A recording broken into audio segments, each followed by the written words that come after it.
a regular thing. Came for the ring, you know what I mean. I shoot my shot and it's clean. This for my city, yeah, this for my team. If you talking, it's how to be nice. I play with all of my life. You see my name in the lights. Better get right, champion. For my team. If you talking, it's how to be nice. I play with all of my life. You see my name in the lights. Better get right, champion.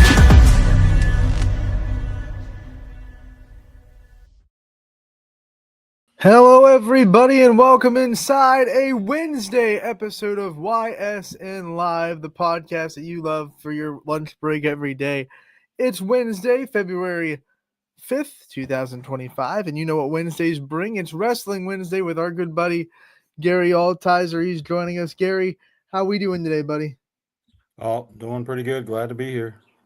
It is another week of Wrestling Wednesday. We're all the way in episode 7 now, and I guess the first thing we have to do is talk about what happened in the week that was. What's going on right now in the wrestling world? There were some league tournaments, some league dual commitments that were done. There was a lot of those that went on. We were off. There weren't a lot of local tournaments that happened, but I think everybody was finishing up their league commitments, whether it be in the dual format, one-on-one, a dual tournament, or the league and conference tournaments that have to get done here towards the end of the season. So when you talk about those leagues, who are the teams that are stepping up and getting victories in these conferences as we're shoring up the conference responsibilities, as you said? Well, I know that the EOWL had their each division in the EOWL, all 4 of them, so they have to wrestle each other in a dual format. And I know that at least a couple of the divisions did a dual tournament where all the teams went, and they did it in one day. And Southern Local was the winner of the Division 4 portion of the EOWL. Those are the only ones that I saw, the only one that I got actual results for.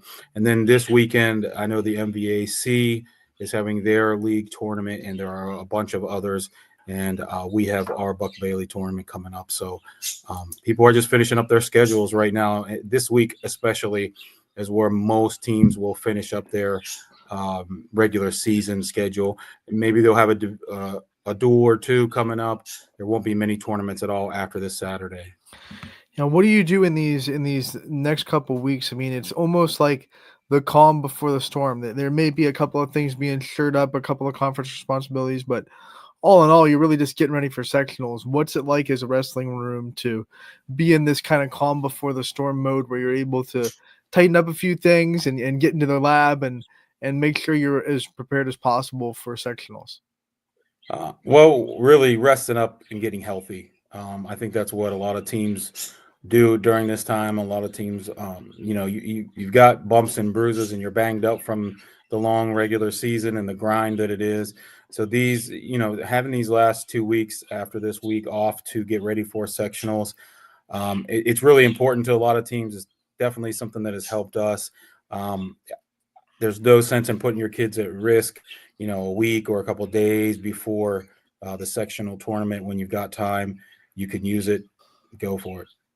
How in the world do you balance that idea of we want to rest up, we want to stay healthy, but we also have to keep our foot on the gas pedal and not be complacent and try to use all the time you have to get as prepared as possible for sectionals? How do you as a coach balance those two ideas? Well, like you said, it is a balancing act, and I think that the kids know that sectionals is important, and it's something that that they need to be mentally prepared for. But they have to be, in my opinion, they have to be rested up to be able to do that. They have to be fresh, and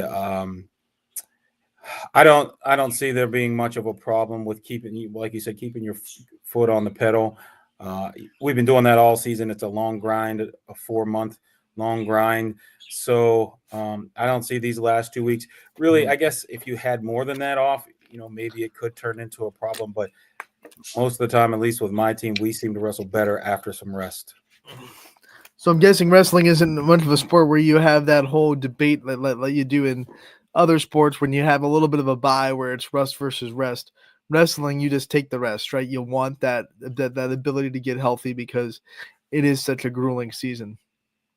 Well, I mean, again, I hate to keep using this answer, but it just depends on the kid, Mm. really, because it's not a team sport. You need the chemistry with a team, and baseball, softball, they thrive on constantly playing, learning each other. Same with basketball, any sport. Uh, if you're not in sync with your teammates, then you really could see the rust. Or with wrestling, this is an individual sport. It's on the kids. Some kids certainly do better the more that they wrestle, the better that they feel, the more comfortable they are on the mat. But like I said, it's such a grind that there's always bumps and bruises, and those getting healed up and being as fresh and close to 100% as possible, at least in my opinion, is more important.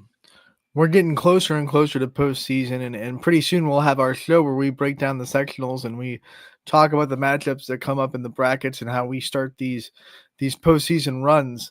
But before we get to that, what are some storylines that you're starting to see, some wrestlers or some teams that are really primed to make a deep run? What are some things that you think we should be aware of before sectionals start as far as storylines going into postseason?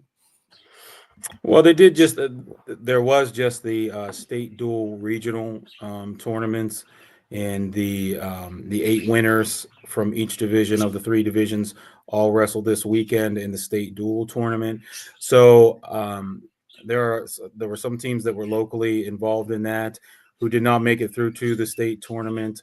So I think those teams, Salem was one of them. They were up there. They weren't able to get through, but just the fact that they made it there is something to be impressed with. But as far as teams go, I mean, it's going to be the same teams as usual. Beaver Local, Louisville, Austin Down Fitch. We know that they're having a great year. Hubbard. And again, I say this time and time again, but we're going to see guys come through here in the postseason that we maybe didn't have on our radar, who are going to peak at the right time, who are going to come through.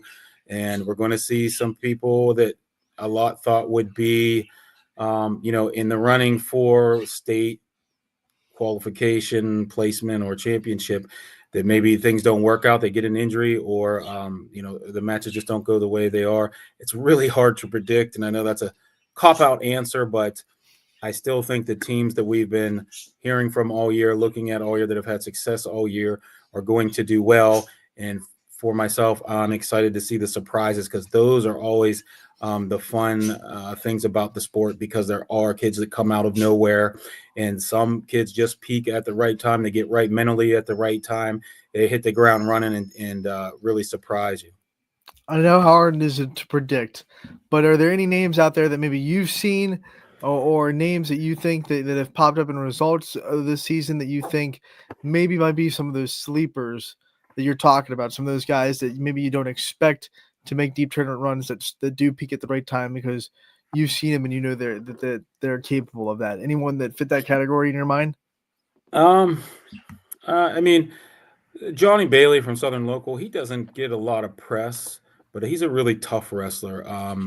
He's definitely good enough to be on the podium. He was a state qualifier last year, and he really has, in the tournaments I've seen him wrestle in, he's wrestled great. Hasn't had a lot of matches where his opponents have matched him. He does have a couple of losses, but those are the really, really, really high level kids.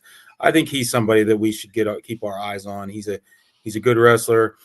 He's physical on the mat, and he was a state qualifier last year, but I don't think that the tournament went how he wanted. I know he wants to be on that podium, and I could definitely see him on that podium. So he's the first one that pops on my mind to keep an eye on, Johnny Bailey from Southern Local. That's a good call, and it's someone that you see quite a bit in the EOAC. I'm sure that you see him quite a bit, and that's a good call. I think that they're on the girls' side. Then we have a couple of girls that obviously had very successful state runs last year, trying to take that next step. Ella Thomas, Paige Cowan from East Liverpool. What do you think it is about these wrestlers, coming off of a big run like that, or on the guys' side too? We have plenty of wrestlers that are coming off a good run, trying to get back there. What's that next step? What do you do when you're trying to take that next step and be even better in the state tournament? Well, you just have to show that you want it. It's gut check time. It's you're not surprising anyone. You're not going to be taken for granted. Nobody's going to go out there and not expect your best, or everybody's going to expect you to be that high level wrestler that you've shown in the past. So really, in a lot of ways, it can get more difficult for kids like that because everybody knows who they are. They've got a target on their back, and all the kids that are close, to that level want to upset. They want to pull the upset on the mat against somebody who's already done it. They want to prove themselves. So you have to really mentally be in check for every match because you've got people coming right at you. You've got people wanting to take you out.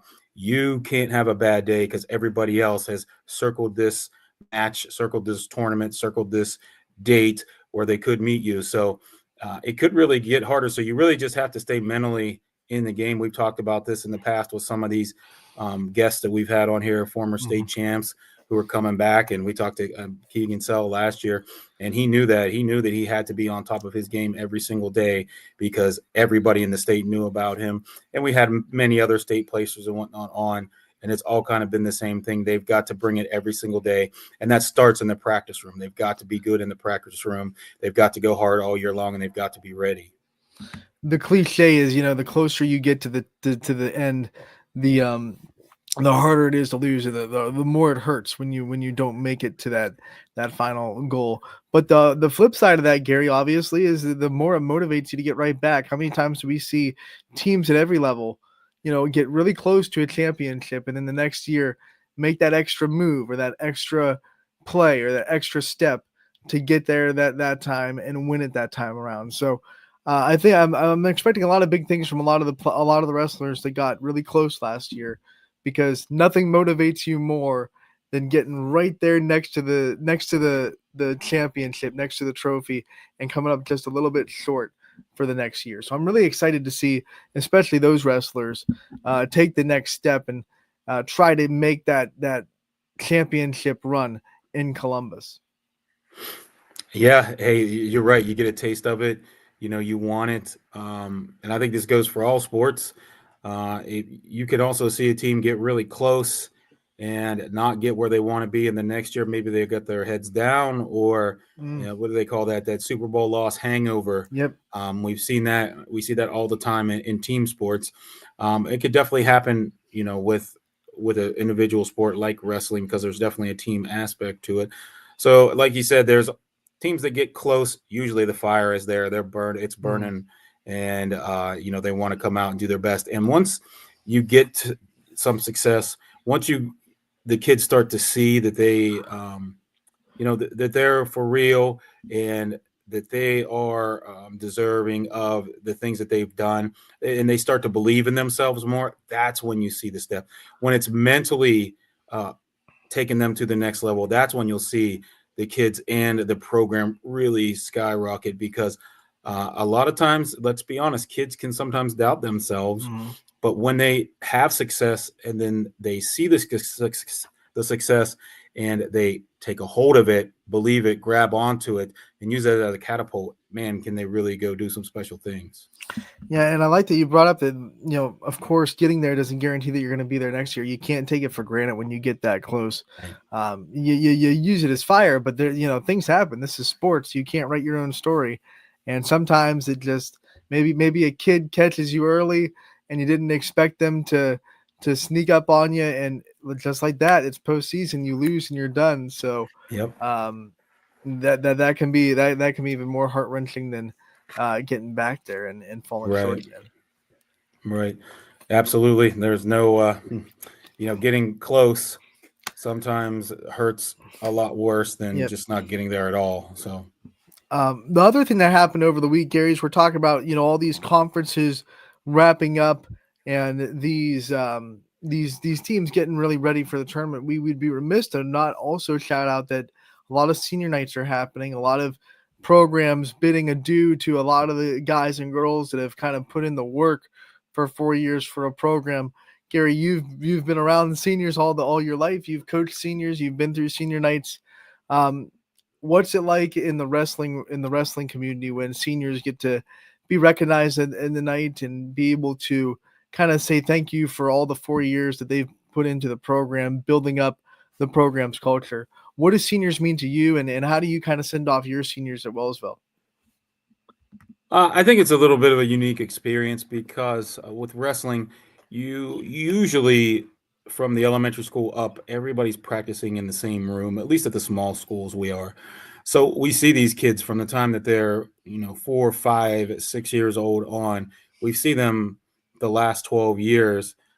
Some of them that have started that young, or even if we've seen them for 5, 6, 8 years, we've seen them so much that it almost, I know for me, when I get a kid like that that's graduating, it's almost you think to yourself, man, how weird is it going to be next year when they're gone, when they're not here? So, it could be a little bit emotional, but it's also a celebration of some good things that have happened in the past.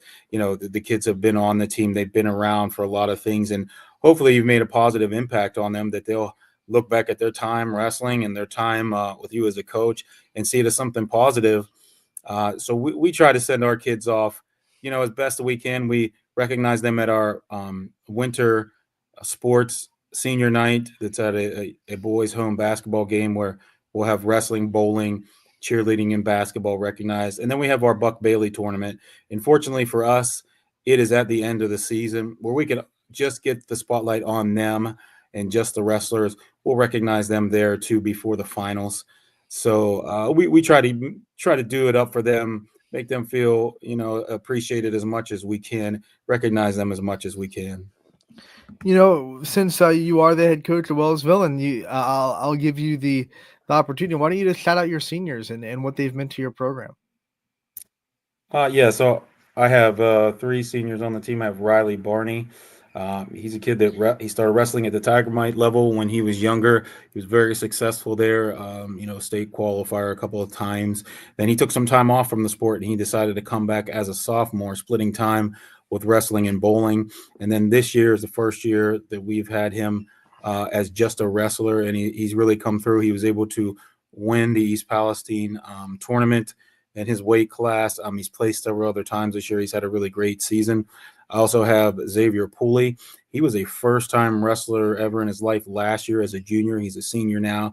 He's made big strides, made really huge improvements on the wrestling team. He's a 4-year football and track guy. His dad actually was a state champion in track in a couple different events when he was in high school for Wellsville. He's a very nice kid. He's been a real pleasure to have on the team. And then I have Jake Bates.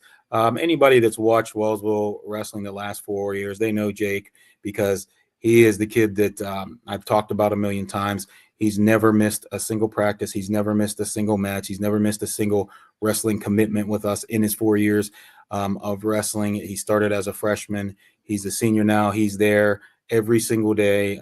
He's a nice kid. He's nice to have in the room. He's fun to have around. He's always got the kids laughing.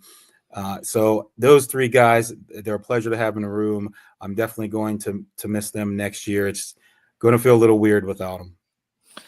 And then let's talk about that Buck Bailey tournament that you're going to use at the end of the season that you always have. And what's this year's look like? What teams are coming down, and how excited are you to be able to host a Buck Bailey tournament again? Yeah. Hey, thanks for asking. It's going to be really, really nice tournament this year. We've got some really good teams coming in. We've got, sometimes we'll see bigger schools send their JV teams, but that's not happening this year. I think because teams have missed tournaments because of the freezing cold and because of the snow, we've been contacted by I don't know how many schools. We've had to cut it off. I believe we're at 17 now and still have a couple more to enter their lineups. But Minerva will be there. Sandy Valley will be there. Pennsylvania team, Central Valley will be there. Boardman will be there. Liberty will be there. Weir High from West Virginia will be there. We'll be there. East Palestine is coming. Latonia, Columbiana, Toronto. There's going to be a really, really nice turnout. We're going to have a lot of kids there, a lot of teams, a lot of matches coming up. We're getting prepared now for it.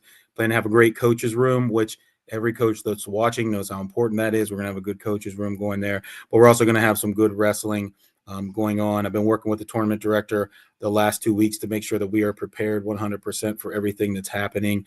And we're hoping to have a great day of wrestling.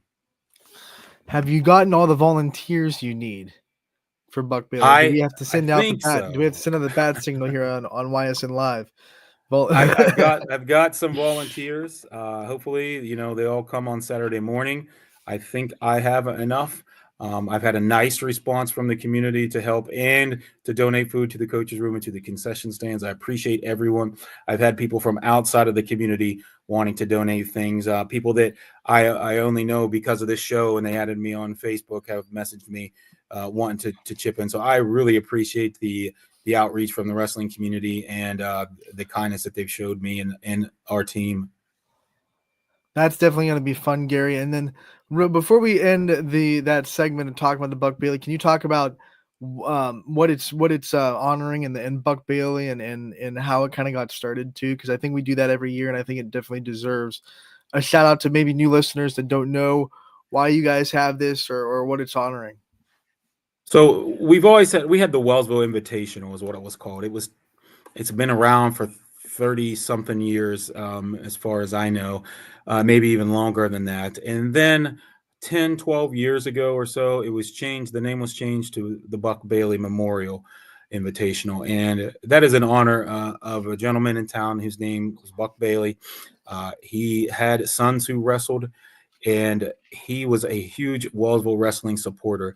He would follow the wrestling team wherever they went to wrestle, no matter how far we went, no matter how many hours we would have to drive. He would come with his family and cheer on the Wellsville kids. And that meant a whole lot, to a small team that, you get parents to come, but outside of the home matches, at the away matches, outside of parents, you didn't really get a lot of people coming just to watch the team. But he and his family were faithfully there. And the coach, who was the head coach at the time, 10, 12, 14 years ago, whenever they changed the name, thought it was fitting to change the name to the Buck Bailey to honor him because he meant so much and his family means so much to the wrestling community. And his wife and kids to this day come to the Buck Bailey and they hand out the awards at the end of the tournament. They hand out each of the top four placers awards, as well as the MVP and the team trophies in honor of him. Such an awesome weekend for wrestling and in that area, specifically Wellsville. And I like that we're bringing in some West Virginia teams, some PA teams too. It's going to be an awesome weekend for you, Gary, and I know you're excited for it, and we can't wait to recap it when we come back after Buck Bailey is over, because that's one of our really fun recaps that we get to have. We are not done with this episode, though. We do have a guest. We had to pre-record it, but we do whatever it takes to highlight these wrestlers here on YSN. If you need to pre-record it, we'll pre-record it, and we'll play it on the show. We have a junior and a captain from Austintown Fitch and their wrestling team that is having a very successful season. Evan Protopapa from Austintown Fitch. We had a chance to talk to him last night about his journey so far in his season and what it's like to be a captain as a junior, all that fun stuff. Me and Gary were there on the interview, so we're gonna play it for you here. We hope you enjoy it. Then we'll come back and we'll kind of recap the interview as well. Anthony Hartwig, Gary Altizer here with more Wrestling Wednesday, and every week we try to get a special guest. We got another one here for you today. Evan Paparota from Austintown Fitch joining us, the junior standout for the Falcons. You can see him down below. Evan, thank you so much for coming on and joining us today. Thanks for having me. So, Evan, every time we have a guest on here, I always start with the same question. Every good wrestler has good drilling partners or a good drilling partner. Who's your go-to in the room, and what does he bring to your wrestling game? My drilling partner is my good friend Joey Janis. He's a senior this year. He's been bouncing around between 138, 144. We like to take it hard in the room. You got to work hard to get results, and we have fun while we do it. We definitely work hard. Yeah, when we look at this Austintown Fitch wrestling room, every time we get results, it's really deep. We see a lot of guys having success this year. What does that do for you to be able to look around and see a very deep program and to be able to see a lot of guys being able to go out and kind of push each other and have success together? It's great. We got a good coaching staff. Bird does an amazing job teaching technique, making sure everybody's working hard. A lot of competition in the room around different weights. Everybody's got their good competition to wrestle. And, yeah, it's a nice program. Yeah, like Anthony said, this roster it looks really deep and it looks solid. You know, from top to bottom, 106 all the way to heavyweight. It looks like you've got guys in there that you know you can count on every week to Yeah. score you team points, do things. What do you think has done it for this team, this group here that you've got? Is it because you guys all got experience? Do you have good chemistry in the room? What is it that's brought you guys success? One of the best things about our current lineup, most of us are underclassmen. We have 3 seniors, and the rest are juniors and below. So a lot of us know each other as well. We grew up together. We've known each other for a long time. We've all been in the program for a long time. Lots of experience in our lineup. You said it. It's a kind of a young roster overall, 3 seniors, and then everyone else outside that, either juniors or younger. You're one of those juniors. You're an upperclassman. That's Yeah. usually when guys get asked to have a little bit more responsibility of leadership on their shoulders. Have Mhm. you been able to flex your leadership muscles a little bit this year with 2 years under your belt and the experience that you have as a junior? Yeah, actually, I got voted team captain this year. So at the end of the Awesome. practices, we have 4 team captains. We all give a speech to the team. What did it mean to you to be voted team captain? I mean, what did that mean to you to have the teammates respect you that in that kind of way? It's pride. I take pride in what I do. I'm proud of my work. And I like to know that my team has my back. All right, Evan, I'm looking at some of your results here, and you like to score points. There's a lot of these matches in here with a lot of points scored, and I counted at least nine techs on the year. Yeah. There's probably more than that. That's just what I could find, and I see even a couple 20-point matches where you're scoring over 20 points.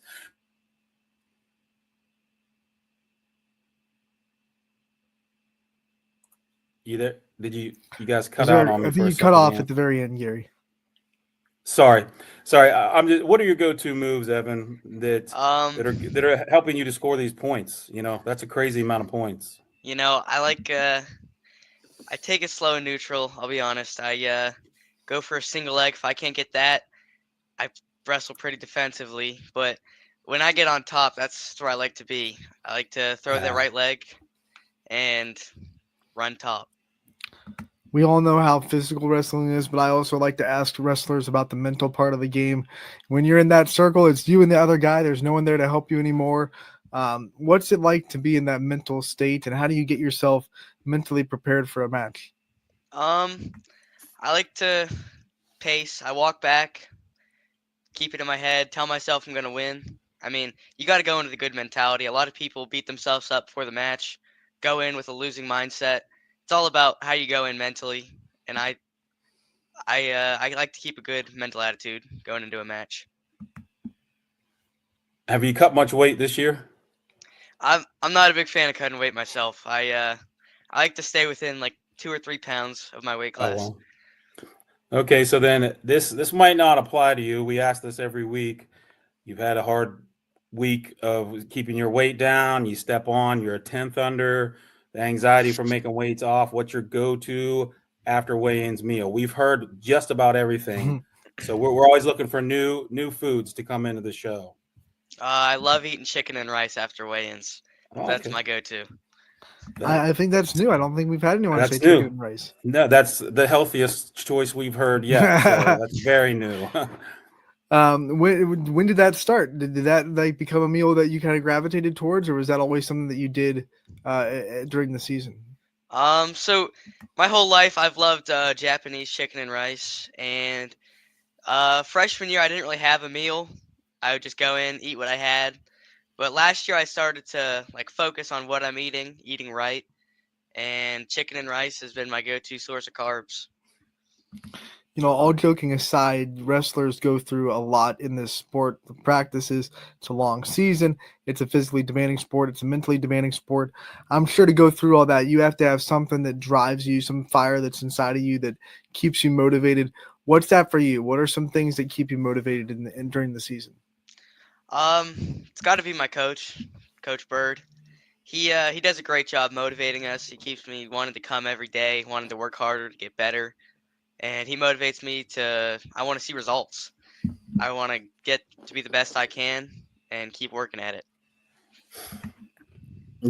So what are your goals then for the season? Do you have something that you got your eyes on? My goal is state podium. State podium. That's a great goal. On the way there, you're probably going to see some familiar faces along the way. Do you have any wrestlers that you really enjoy when they line up next to you, or guys that you really get excited for when you're matched up against? One main goal I've had this year is Caden Pluhar from Brecksville. We had a really close match at sectionals last year. He's ranked top 6, and I want to go prove a point, put my name out there. Love it. He's got a rival. Gotta love it. Yeah. Gotta love it when you have a rival. Rivalries bring out the best in you, that's for sure. So do you do much off-season wrestling? Are you a summer guy? Do you do freestyle? I do freestyle and Greco with Green Machine. It's a home club.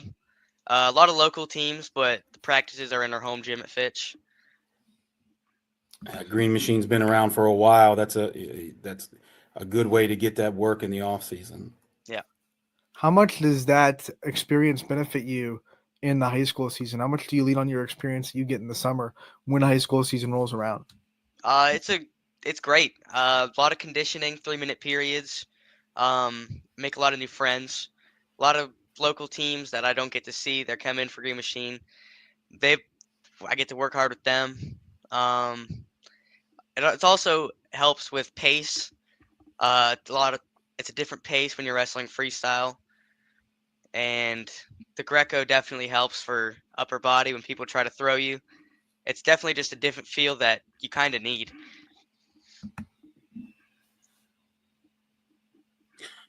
Do you guys have any team goals that you want to achieve here with the last month of the season? Yeah. Last year we went undefeated as a team in regular season matches. We're working towards the same goal this year. We got Canfield tomorrow, and we're just gonna go out and give them what we can. We got a couple guys out, hurt, sick, and we just gotta show up and scrap. I feel like that's going around everywhere, either injuries or sickness. You got to grind through it, Evan. One of the things I want to ask about, because you're more than just a wrestler, you're a student athlete, and student comes first in that phrase for a reason. What's the classroom life like for you? What are some things you like to study and classes that you've had at Fitch so far that you've excelled at? I'm a math guy. I'm a big fan of math classes. I'm currently taking AP pre-calculus. It's going pretty good. I like my English teacher. I'm not so big of a fan of English class, but my English teacher this year, she's awesome. She has a fun class. I like the way she runs it. What class do you think so far? It could be this year. It could have been maybe one of your first 2 years there. Do you think was the hardest, the one that really made you work the hardest to get the grades that you're getting? Honors biology. That was, I went in, I'm never a big fan of homework, so kind of brushed it off. And it ended up being the only B I've gotten in high school so far because I didn't do the homework.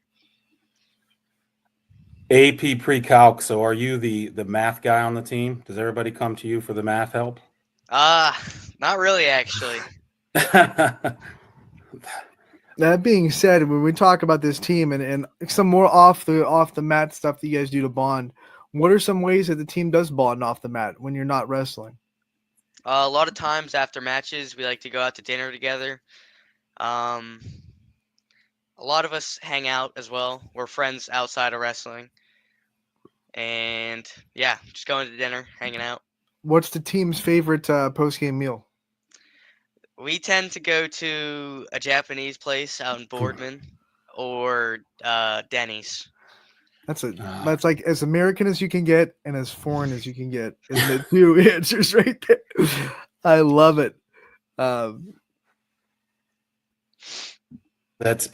mean, Denny's, you got the home cooked stuff, but I bet you're going to Hibachi, aren't you? Yep, we are. Yes, you have to go. Yeah, you're talking Japanese. You have to do that. So, do you play any other sports? And we talk about this all the time. How one sport helps another. Are you just focusing on wrestling? Yeah, wrestling only. If there's another sport out there that you kind of watch or that you've watched in the past that you think, man, I really think I might be able to throw my hat in the ring there if I wanted to. What are some of the sports that you think you might be good at if you had the opportunity to play them? I used to play a lot of soccer. Mhm. I played on the travel team for Austin Town for a long time, but as soon as I got to high school, I dropped everything and it was only wrestling. What was it about wrestling that made you want that to be your sole focus and want to put all your time into that sport? It's just the people around me, the team. I love the team. I love the coaching staff. My mom's a big fan of it. A lot of outside influences. And it's a good sport, you know. I mean, it teaches you a lot. Definitely improves you for life. And I just wanted to be a part of that. Gary, got one more? Yeah, what got into you? What you got you into the sport? How did So, you start this journey? in second grade, we they passed out the paper for the wrestling team. Took it home, and my dad said, "You're doing it." I was like, "All right," and that's it. All right, sounds good. I love it. Evan, we end these profiles and these interviews with players the same way every time. Want to give you the chance to take the limelight off yourself for a little bit and shine on the people in your life that you think have really gotten you to where you are and you wouldn't be where you are without. So I want to give you the time to give out some thank yous and shout outs to people in your life that you think you deserve it. I just especially want to give a big thanks to my mom. She's a big supporter. She definitely cares for me. She helps me a lot, and I don't know where I'd be without her. I want to say thanks to my friend Caleb Bird at Salem. He's been a good partner for me. We drill when we can. We're good friends outside of wrestling. Joey Janis, I mean, he's a great partner. He's a captain on the team as well. We love drilling with him. Devin Phillips, another guy at Fitch. He's another captain, our 190. He puts in a lot of work. He's a good model for the team. I love it. And our coach, John Bird, he's amazing. Wouldn't be where I am without him. He definitely stepped up a lot to help me improve as a wrestler, as a person, and he keeps everyone in check. All right, Evan, we want to thank you so much for coming on and talking to us today. We appreciate it, buddy. We wish you the best of luck the rest of the season. We hope you see you on that state podium, Yeah, like thank is you. one of your goals. And we'll talk to you real soon. Yep, thank you. Thanks for having me. Austin Town Fitch's Evan Protopapa joining us on this episode of Running Point, a captain, a junior.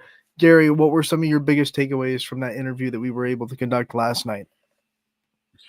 He seems like he has fun with the sport. That's the first thing that stood out to me. You know, he was smiling a lot during that interview. He was having a good time, and he also looks like a kind of kid that stays loose on the mat. He seems like he just knows what he's good at. He knows what he likes to do, and he just seems to enjoy what he's doing. He just enjoys the sport. So he probably wrestles really relaxed when he's out there, and you can tell by how many points he scores that he loves what he's doing. Most of the wrestlers we talk to play some kind of multiple sport. They play something else, or they keep themselves busy with something else. But he is a wrestling specializer. He specializes in wrestling. He only plays wrestling. He's done that his entire high school career. He said he played soccer up until freshman year. But when you have a guy that is all about wrestling and that's his go-to sport and that's the one he works on, that well, what are kind of the benefits of that compared to? I know we talk a lot about the benefits of being a three-sport athlete. There are a ton of them, and I know coaches look for three-sport athletes or multiple sport athletes, and that's a big thing to do. But for the kids out there that just like one sport or because they're not really passionate about the other ones, what kind of benefits do those kids have when they can specialize in a sport and they can say, all I'm worried about is wrestling, and that's the only thing I want to get better at? Well, for him, you know, he said he was a big soccer guy and he spent a lot of time doing, you know, another sport. So it's not like this is the only thing he's ever done. He just figured it out by the time he got in high school that wrestling is what he wanted to focus on. And hey, you know, what kind of benefit does that get? You get more time to focus on one thing. You know, he said he does the freestyle in the off season. In freestyle and Greco, they teach you, you know, freestyle. You learn how to be good on your feet, and you learn how to not get turned from bottom position. And with Greco, like he said, you're all upper body.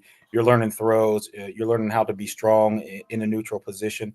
So he's getting the time to work on those things, to kind of fine tune his craft and to get better in positions that maybe he needs to work on, while other kids are playing other sports. So there's some benefit to that for sure. But I think the fact that he got to do other sports when he was younger and he got to kind of see what it's like to be involved in other sports, I think that probably benefited him a lot too, because it sounds like he's got his mind made up and he's happy with the decision that he's made.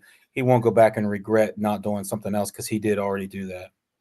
And then I love seeing leaders that are ahead of their time a little bit. It feels like, a lot of the leaders take a little bit of time in high school to figure out how to be a leader, but he's been a leader on this team for a while. Now he's a junior. He's voted a captain, which means he's a non-senior captain. 4 captains, 3 of them are seniors. So you had to get one of those juniors to be one more, and he was the one they voted on. When you have a kid that just kind of has those leadership abilities that you don't have to teach as a coach, what kind of blessing is that to have natural born leaders? I mean, I know there are some kids that you kind of teach how to be a leader and they turn into great leaders themselves, but there are also those athletes that come around every now and then that just have that leadership gene in them and know how to lead a group of people. What's it like as a coach to have someone like that, like Evan, who just knows exactly how to lead and everyone kind of understands that? Oh, it's fantastic to have somebody like that on your team, because no matter how good you are as a coach and no matter how good you are at reaching the kids, they also are very heavily influenced by their peers, more so than they are by anybody else in the world. So having a kid like that who can come in, be a voice for the team, be a positive influence, be an example, and to be somebody that his team thinks so much of that they put him in that position, as a junior, where it sounds like seniors usually hold that. That's a great honor for him. And I know Coach Bird is probably happy to have a kid like that on the team. All right, so here we go in the week ahead, Gary, and we already talked about the Buck Bailey. What is there anything else that we need to look at in the next 7 days before we come back that we need to keep our eyes on? That MVAC tournament, and then the Right. Buckeye 8 is another one that's coming up. That's another league tournament that I know is coming up for sure. Those are the ones that I can think of pretty quickly off the top of my head. So those 3 tournaments there will be the ones that we'll be talking about next week. We'll definitely keep a sharp eye out for all those results and be back next week to recap it. Gary, what a wonderful week it was. Great episode featuring Evan Protopapa from Austintown, Michigan. We thank him for his time. We thank everyone for tuning in to Wrestling Wednesday. We're going to take a break here on YSN Live. When we come back, we'll venture into recapping the night that happened last night in the basketball, because we had a bunch of really good scores come in from a night ago. And we'll also have Scotty Mincher come join the fray of the show in not too long either, as we always love talking to our boy Scotty on Wednesdays. So we'll take a break, be back on YSN Live, and it is brought to you by, this hour was brought to you by Greenwood Chevrolet in Austintown. 21 News delivers the news as it happens, using the latest technology from where it happens. Live here outside the Mahoney County. On air, online, Wednesday afternoon weather update. Very dangerous. and on the 21 News social media platforms. From on the road right now. 21 News, the Valley's only locally owned source for trusted news since 1953. Craftsmanship to us is 60 years of pride and dedication. Passed down from generation to generation. The hardwood floors that your kids take their first steps on. The solid wood doors you quietly close at night. The things we create day in and day out are the products that end up turning your house into a home. At Baird Brothers Fine Hardwoods, uncompromising quality and craftsmanship built our business. And it will keep us moving forward for generations to come. Going the extra mile at Greenwood Chevrolet means we want to take care of the community that takes care of us too. And we have to work together always. And that's how you stay in business for 40 years. You know, I love being a helper because when I help somebody, it makes me feel good.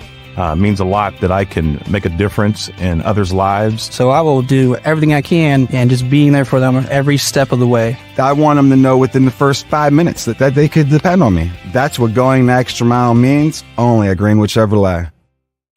Before the lights come on, before the workday begins, before a long day is ended, or it's time to have fun.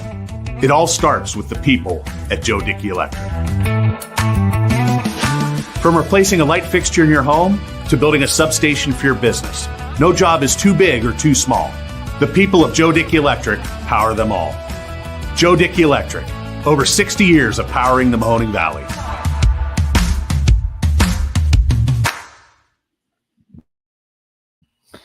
Welcome back to YSN Live, now brought to you by Toyota of Warren. We thank them for their generous sponsorship as we venture into the second half of this show. We just had a great episode of Wrestling Wednesday. It's always awesome to talk to Gary Altizer and kind of get a pulse on the wrestling in the YSN family. Evan Protopapa was the special guest today. We thank him for his time, of course. If you missed it at all, it'll be up on our YouTube page as well as a piece of content on our website here in not too long, too. So all that fun stuff. Let's get into the scoreboard from last night and talk about the games that went down. We had some really good basketball being played a night ago on the network. We'll go to ysnlive.com/scores, scroll down and get to February 4th. Reminder that the scoreboard is brought to you by Burnett Pools, Spas, and Hot Tubs. And it is a great tool for our fans to find out what's going on across the YSN family. One girls basketball game last night. It was Grand Valley beating St. John 58-21, the final score in that one. Then we go to boys basketball, a full slate of games. We have Camel.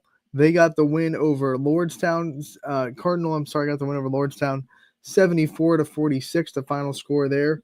Cheney is plays host to Benedictine from Cleveland, and they don't show him a good time, 66-45.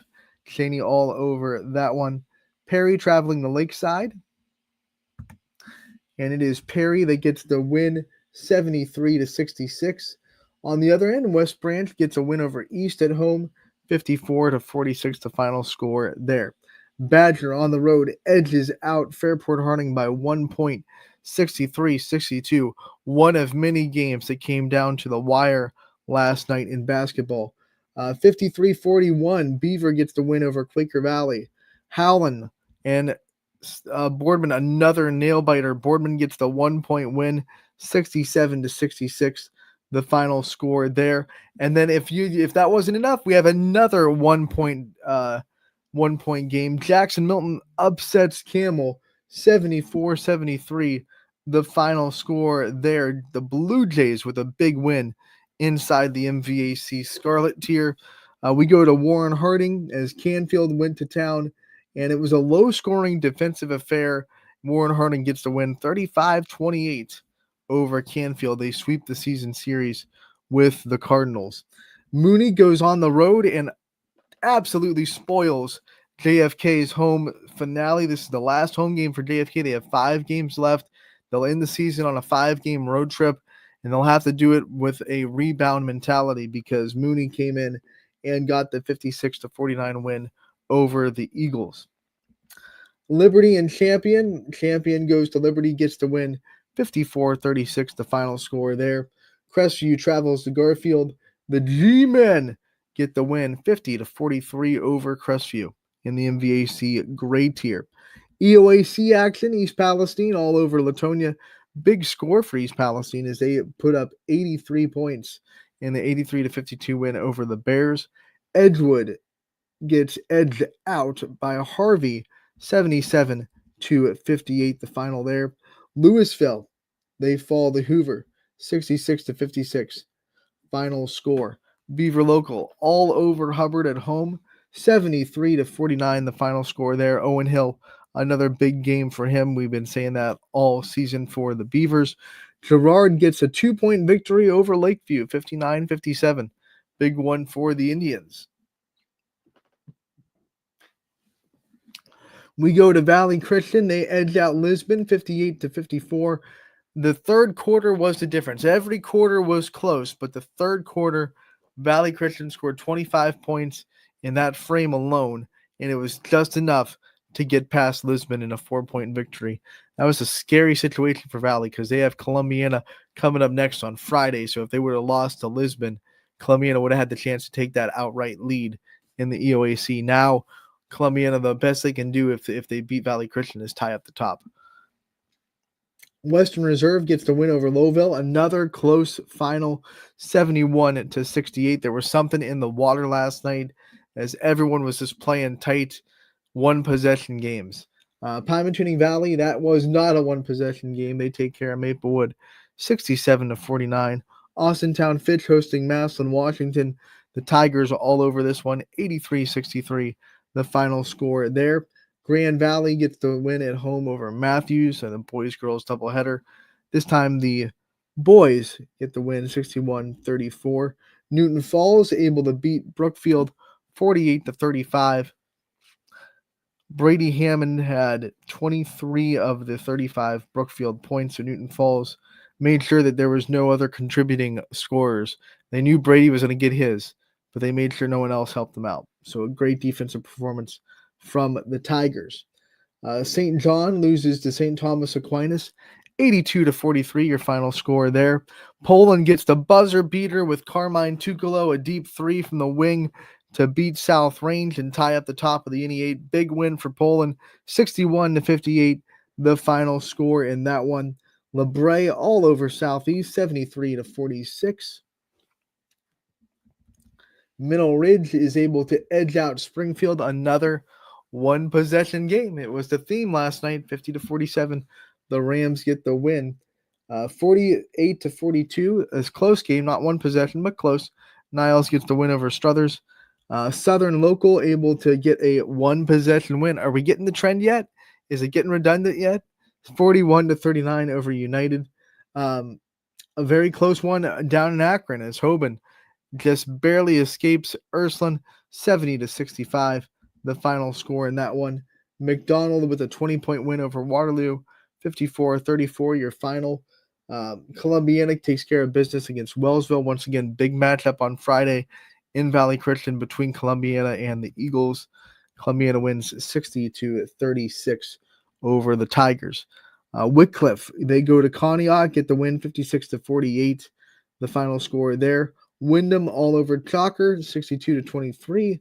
And then last but not least, Mohawk falls to Aliquippa, 65-48. The final score there for the Warriors and Conneaut and Aliquippa. So as we go through these scores once again, let's count up the one possession games here. You had one from Badger and Fairport Harding. You had two from Boardman and Howland. Three from Jackson Milton and Campbell.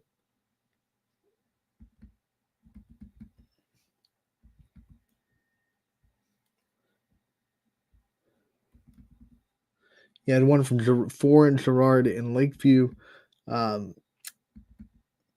Western Reserve and Lowville equals 5.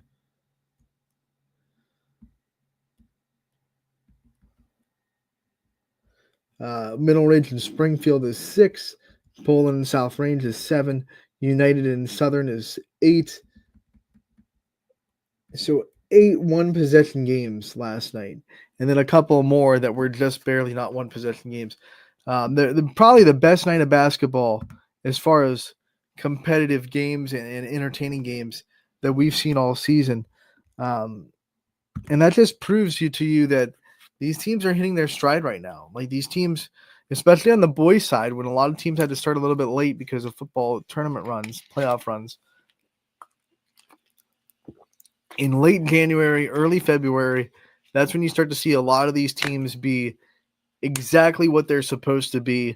They're back to their kind of form that they want to be at, and it's really cool to see this level of basketball start to turn its head because we haven't seen a night like last night yet, where a lot of games were close. Quite frankly, especially on the boys' side so far, the last couple of weeks, there's been a lot of blowouts, a lot of teams that have just been taking care of business. But last night, like I said, 8 one-possession games. That's big. I don't know if we'll have a night like that again. Hopefully we will. Let's talk about what we're going to have tonight, since we're still waiting on Scotty to join the fray. Let's go back to the scoreboard and preview the night that is to come.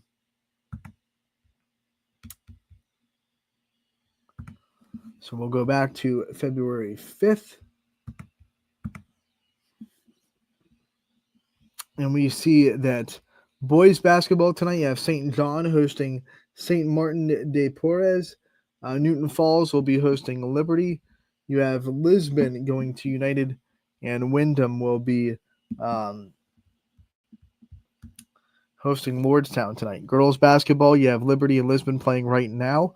DJ is down there, so make sure to tune into that one. Hoops at noon from Lisbon. Fairport Harding going to be going to St. John. You have East hosting Our Lady of the Elms. Mooney goes to Fitch. Conneaut will be at Andrews Osborne. East Palestine traveling to Toronto. Edgewood will be at Geneva. Orange hosting Hawken. You have Lake Center Christian going to Sebring. Madison going to Lakeside. You have Wellsville going to St. Clairsville. Canfield going to Warren Harding. Middle Ridge hosting Champion. Warren JFK at West Branch. West Geauga at Perry. Hoban going to be on the road against Wadsworth. Boardman will be traveling to Howland. Salem will be going and hosting Canton South. Cheney at Ursuline. Louisville will be hosting Maslin Jackson. And Springfield travels to Camel. Scotty is in the fray, so we'll bring him on. Scotty, how we doing, buddy? I am good. Can you hear me yet? I got you loud and clear. Okay.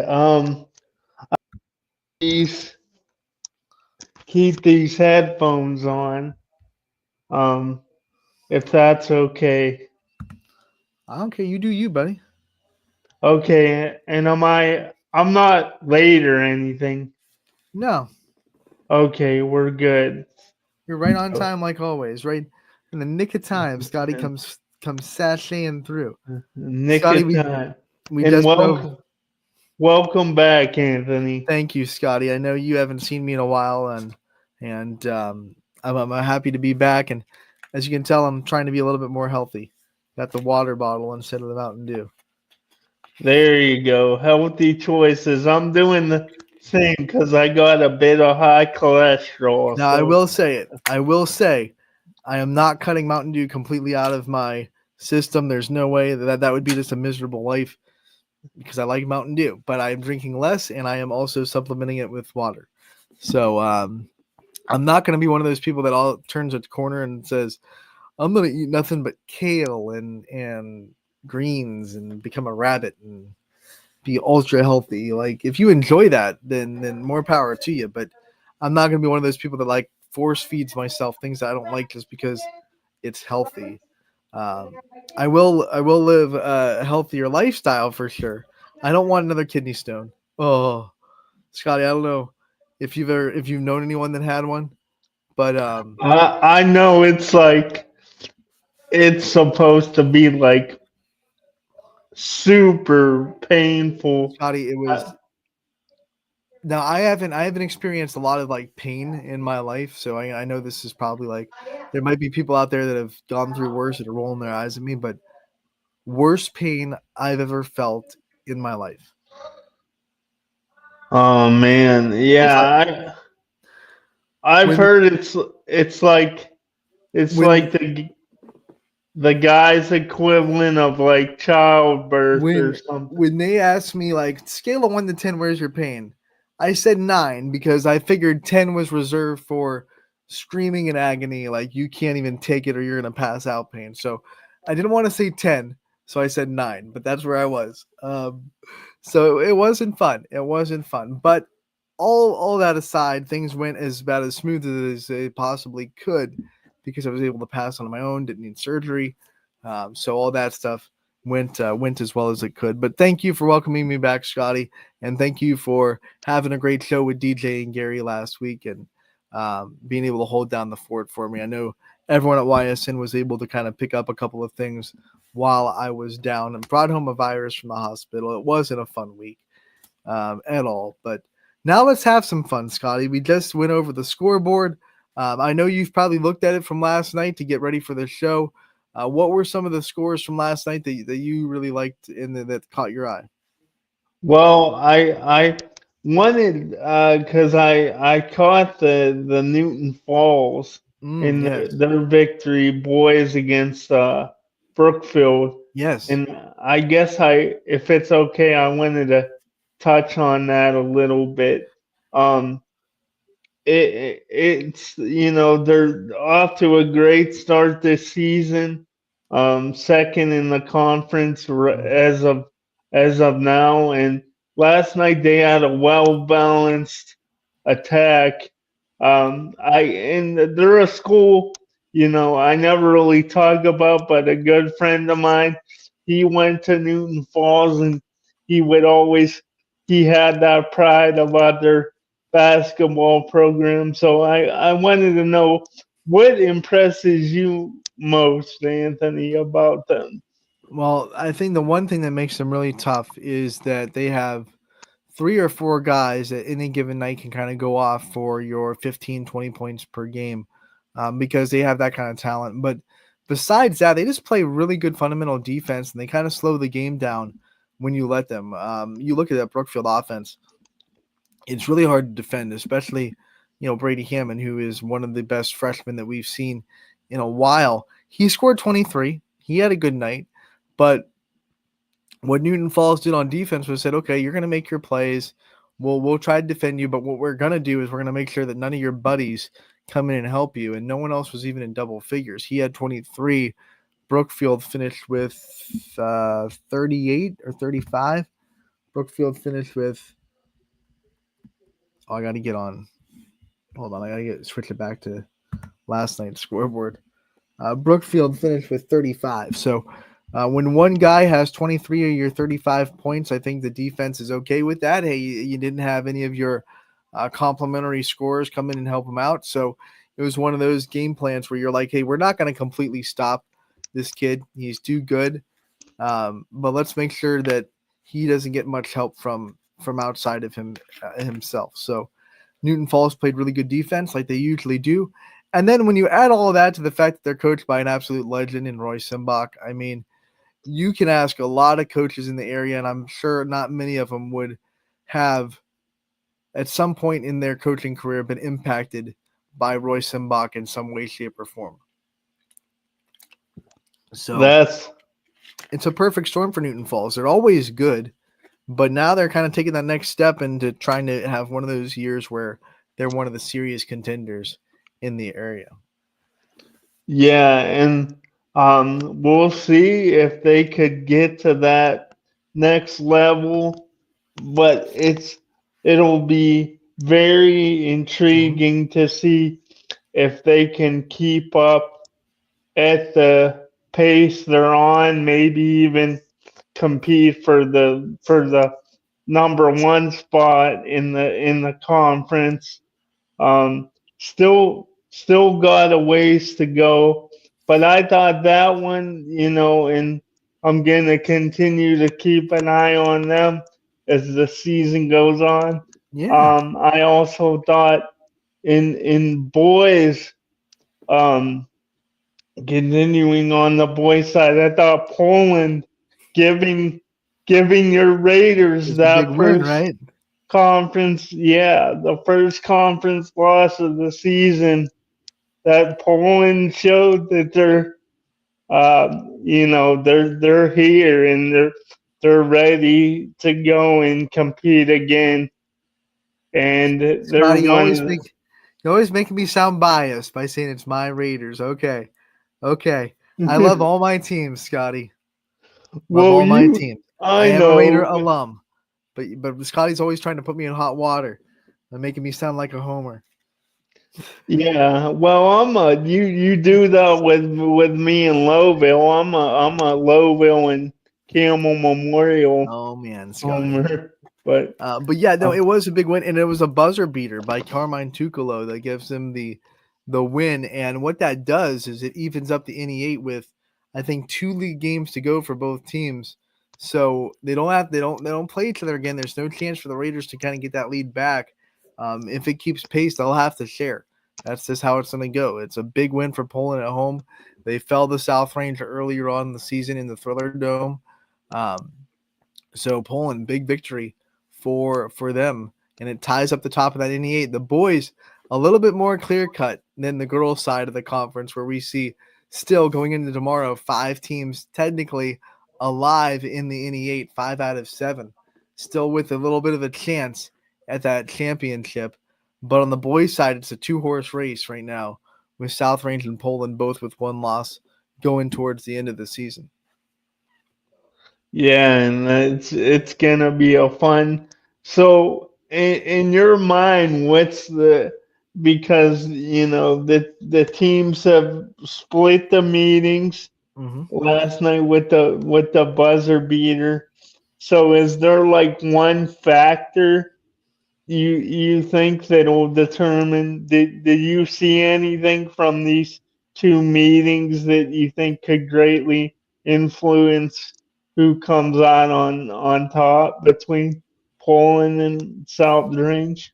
Well, honestly, you look at the rest of their schedule. I don't know if there will be anyone on top. It looks like it might just be a shared NE8 championship, because I don't think anyone else in the league right now is in. I know everyone can win any given day. I'm not taking that away, but if things go the way that they've been going, I'll look at Poland's schedule first. Poland has, I think, 2 NE8 games left.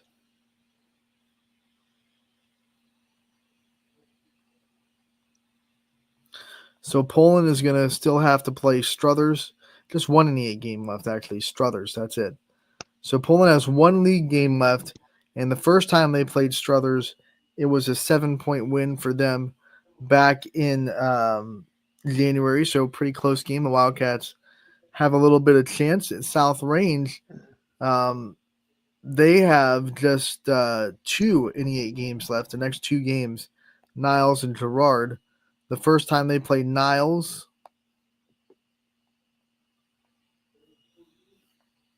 it was a 70-53 win for the Raiders. And the first time they played Girard, that was back one of their first games. It was their first game of the season. They won by 20.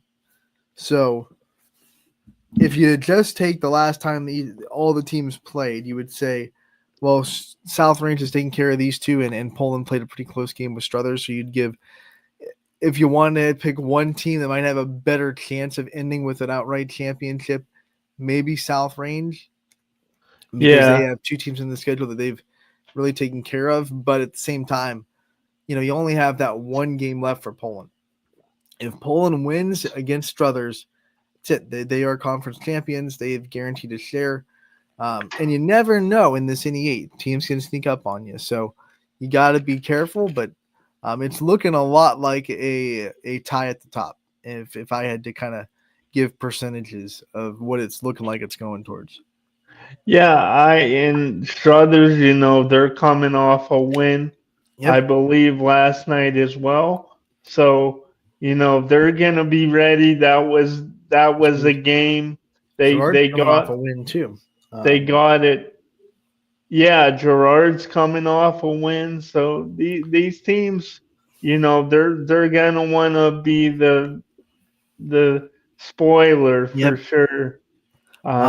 So that always makes it more compelling. Scotty, I was talking about it right before you popped in, but 8 one-possession games last night. There was something in the water that just led to really competitive basketball in the first Tuesday in February. Really awesome night of basketball. Probably the best night that we've seen so far at YSN. And that's something that, you said it so many times, Anthony, and it has stuck with me that you don't really care about, is it a high scoring game, is it a low scoring game, the pace of play, the the style of play. You just want to see, good games basketball. and good basketball. I don't So want it to be close or high scoring because the defense just isn't playing well, or low scoring because the offense is just full of turnovers and can't get the ball across. I want to see good basketball. Whatever the score is, it better be because both teams are just playing really good basketball. That's every sport, though. I mean, I know that's kind of like Goldilocks. That sounds like I'm Goldilocks, where I want it just right. This porridge is too hot. This porridge is too cold. I want it just right. But that's what I prefer. I want the best game possible. Scotty, let's venture into the most dangerous question in all of online streaming, as this is a wonderful Wednesday. YSN Live brought to you as always by the top of our screen, Toyota of Warren. Scotty, what's on your mind today, man? Let's get dangerous. Well, we're gonna get dangerous, and I do, because it's the week of the Super Bowl, and a certain team, I'm gonna stop myself. Who's in the Super Bowl? The Kansas, right? Your Kansas City Chiefs. Now I can be a homer. Yes. Yeah, your Kansas City Chiefs. Rematch of 2 years ago against the Eagles. So I wanted to ask you about that.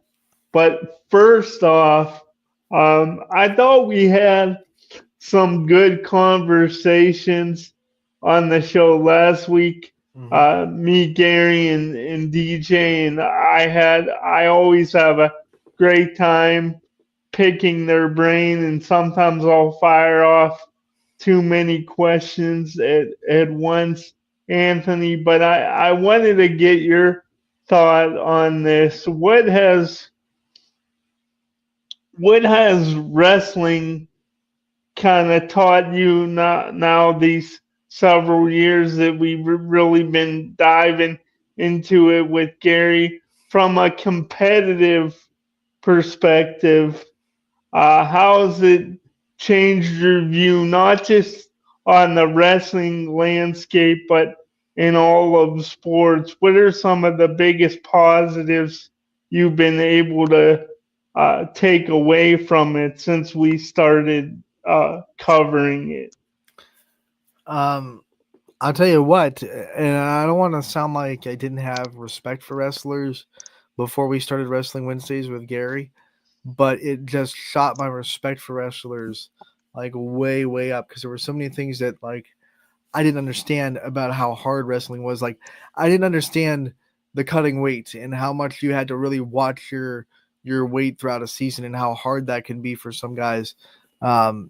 Like that wasn't even on my radar. I just thought, hey, you show up, you get in the mat, you get down and you grapple with some people, That was kind of my idea of wrestling when we started back 4 years ago. But this is a sport that demands a lot, both mentally and physically, from you. And although it is a team sport, you have your brothers in arms and or sisters if you're a girl wrestler. They kind of have your back. But at the end of it, it's you. It's all on you. You have to cut weight. You have to get in that weight class. You have to wrestle the other guy. So as much as you have a team behind you, at the end of the day, this is a sport that it's kind of all on you to get all this kind of taken care of. And that's tough. That's tough to ask a 14 to 17-year-old kid to put all that pressure on them.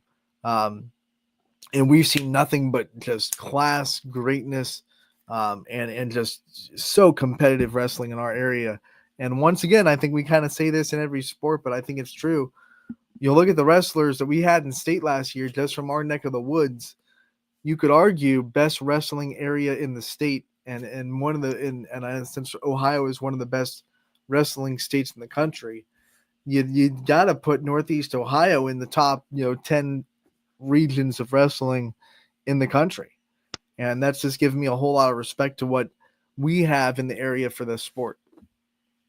Yeah, and that's something that I think, talking about being in the top 10, I mean, we're among the best of the best we've seen, and interviewed so many great wrestlers.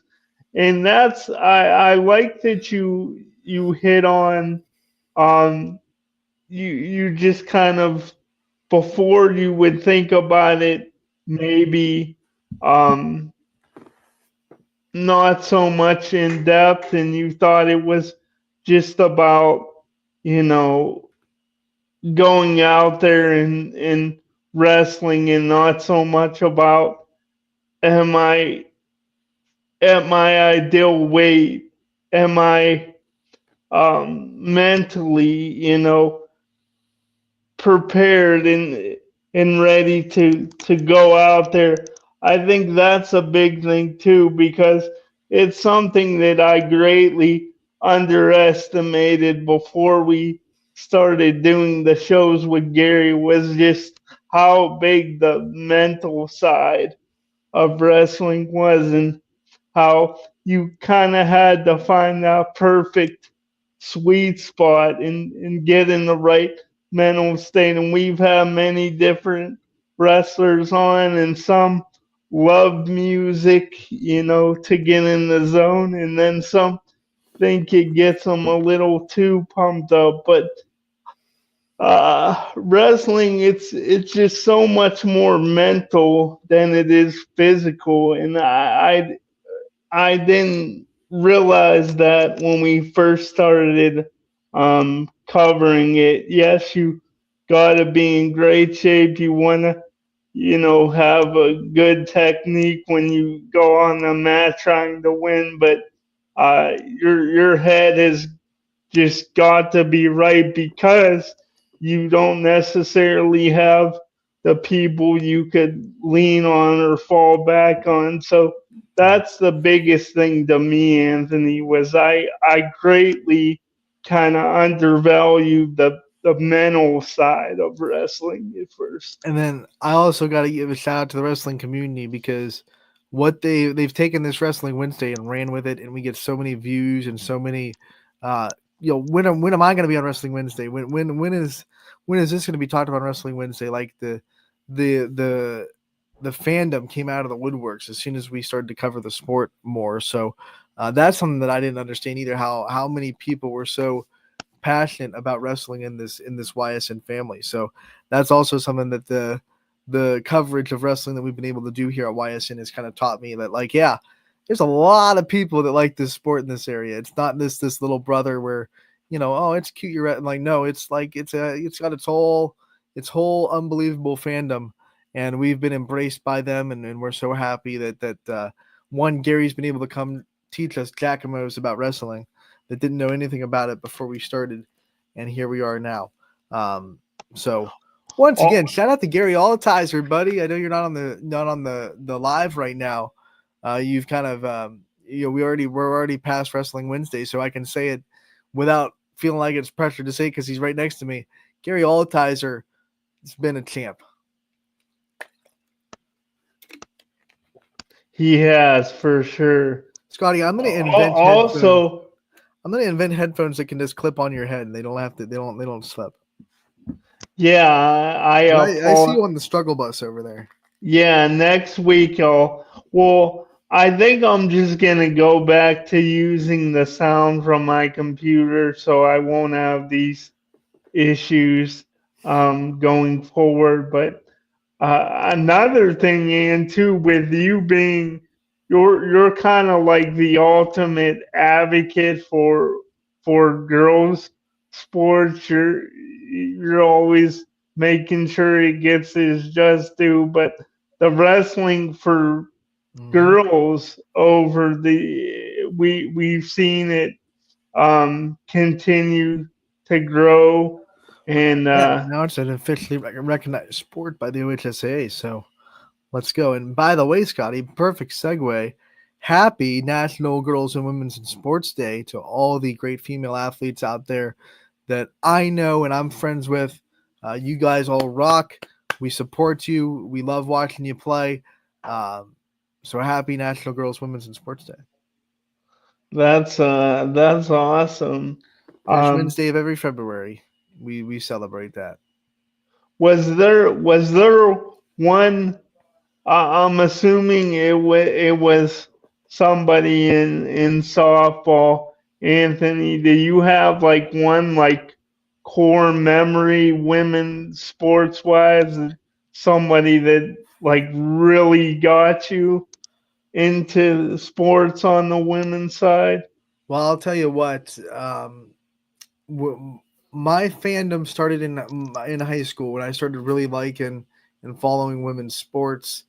Because one, I got to give a shout out to the girls that I graduated with and the team that I got to watch while I was going through South Range, and the connection I was able to have with those athletes was phenomenal, and that's the main reason why I evolved into such a big women's sports fan, was the girls that I went to school with that kind of were tremendous athletes and embraced me as a fan.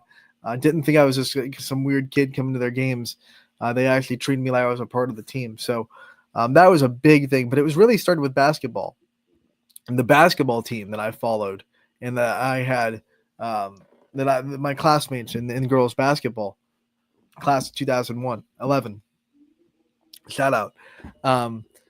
But then when you watch girls basketball at that time, back in 2011, 2010s, Candace Parker was on the scene.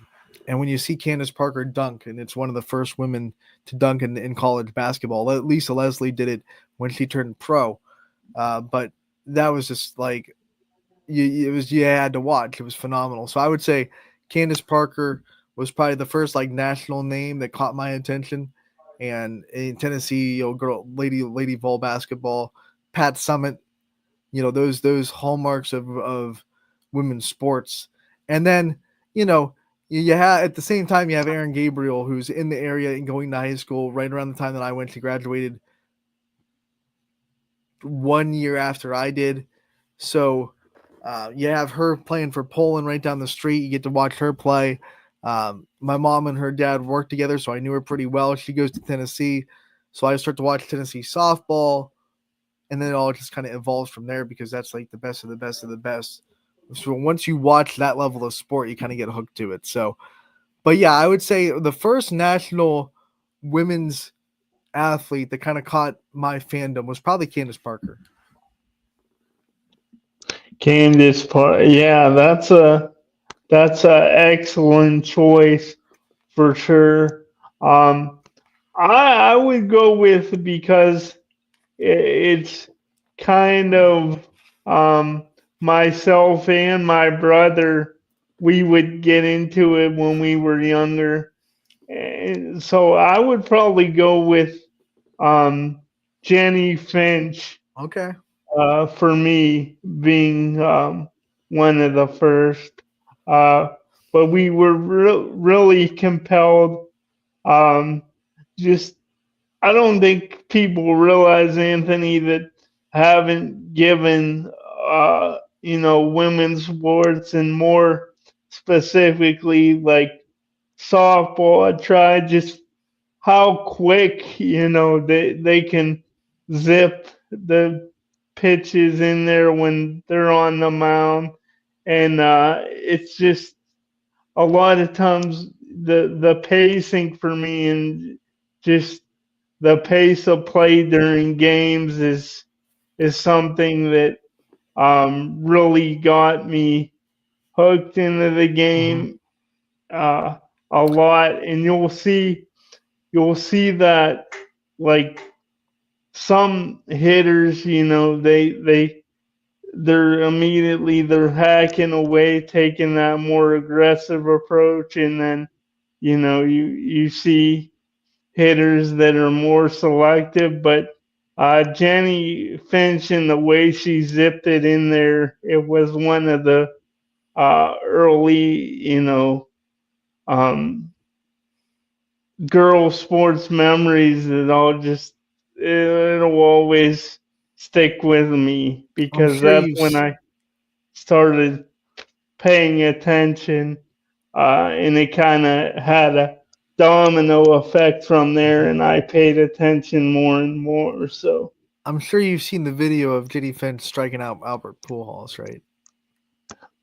Yeah, I did see that. Making him look silly. Yeah, and I want to go back and rewatch that because it's been a while. But yeah. Yeah, like if anyone's out there that doesn't understand like how elite softball kind of compares to baseball, and maybe you're a big baseball fan, but you just don't understand like how close those two sports are as far as the skill it takes to do it.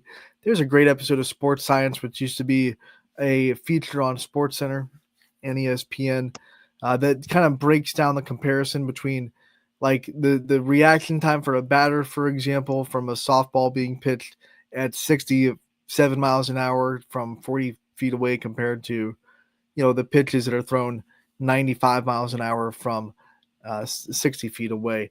It's almost the exact same reaction time. In fact, softball is a little bit quicker. You have to be a little bit quicker to hit a fast softball from 40 feet away than you do the pitcher from 95 from 60 feet away.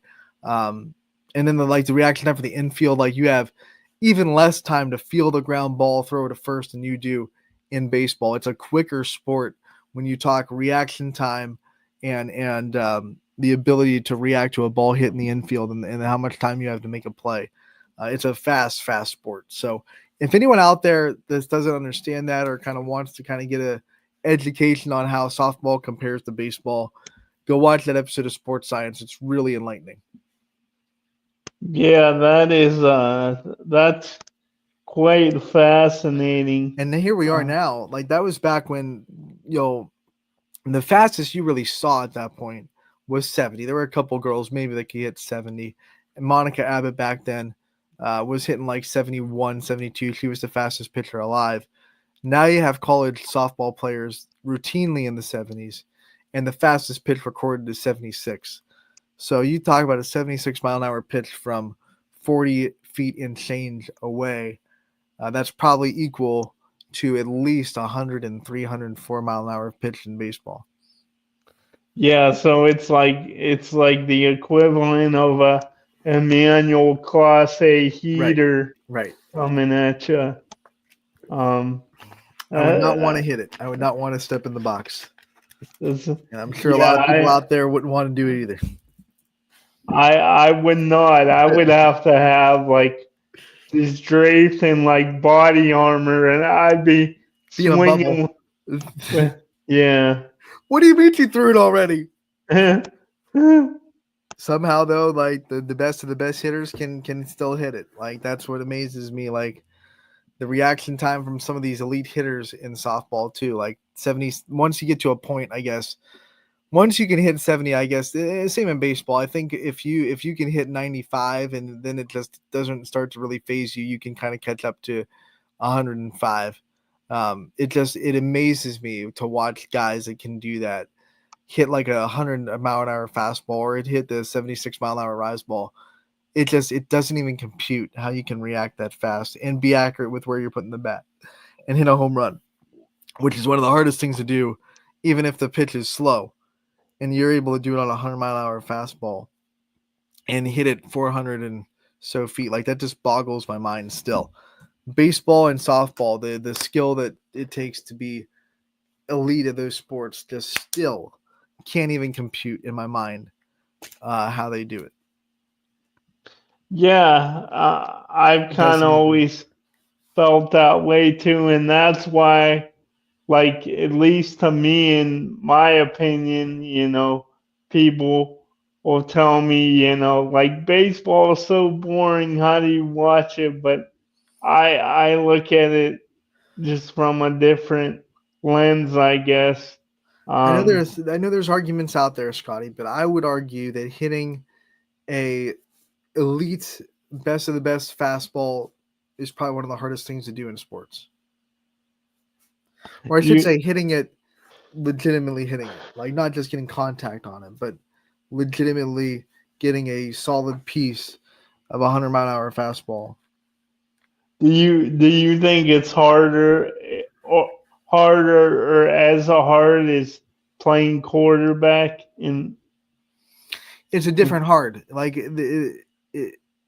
it's a hard. It really depends on how you define hard. I think playing quarterback is tough because you have to see all these things in like 1 second and make a decision within 2.5 seconds, or you're going to be screwed. Because if you hold the ball for 3 seconds in the NFL, you're probably going to get sacked or throw an interception.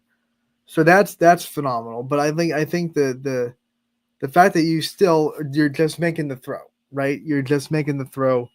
I feel like I'm not trying to downplay playing quarterback, but at the same time, I feel like hitting 100-mile-an-hour fastball is harder. It's just harder. Yeah, I would agree with you, and it's not. And then like tennis blows my mind too, because those serves are coming at you like at 80 miles an hour, and you're able to put, like, the pros are able to put that ball off their racket exactly where they want to put it on a return. And tennis, it's got to be muscle memory at some point. It's got to be just straight up muscle memory. I remember like trying to watching my dad play some tennis when I was, and he was decent at it, not anything great, but he could hold his own.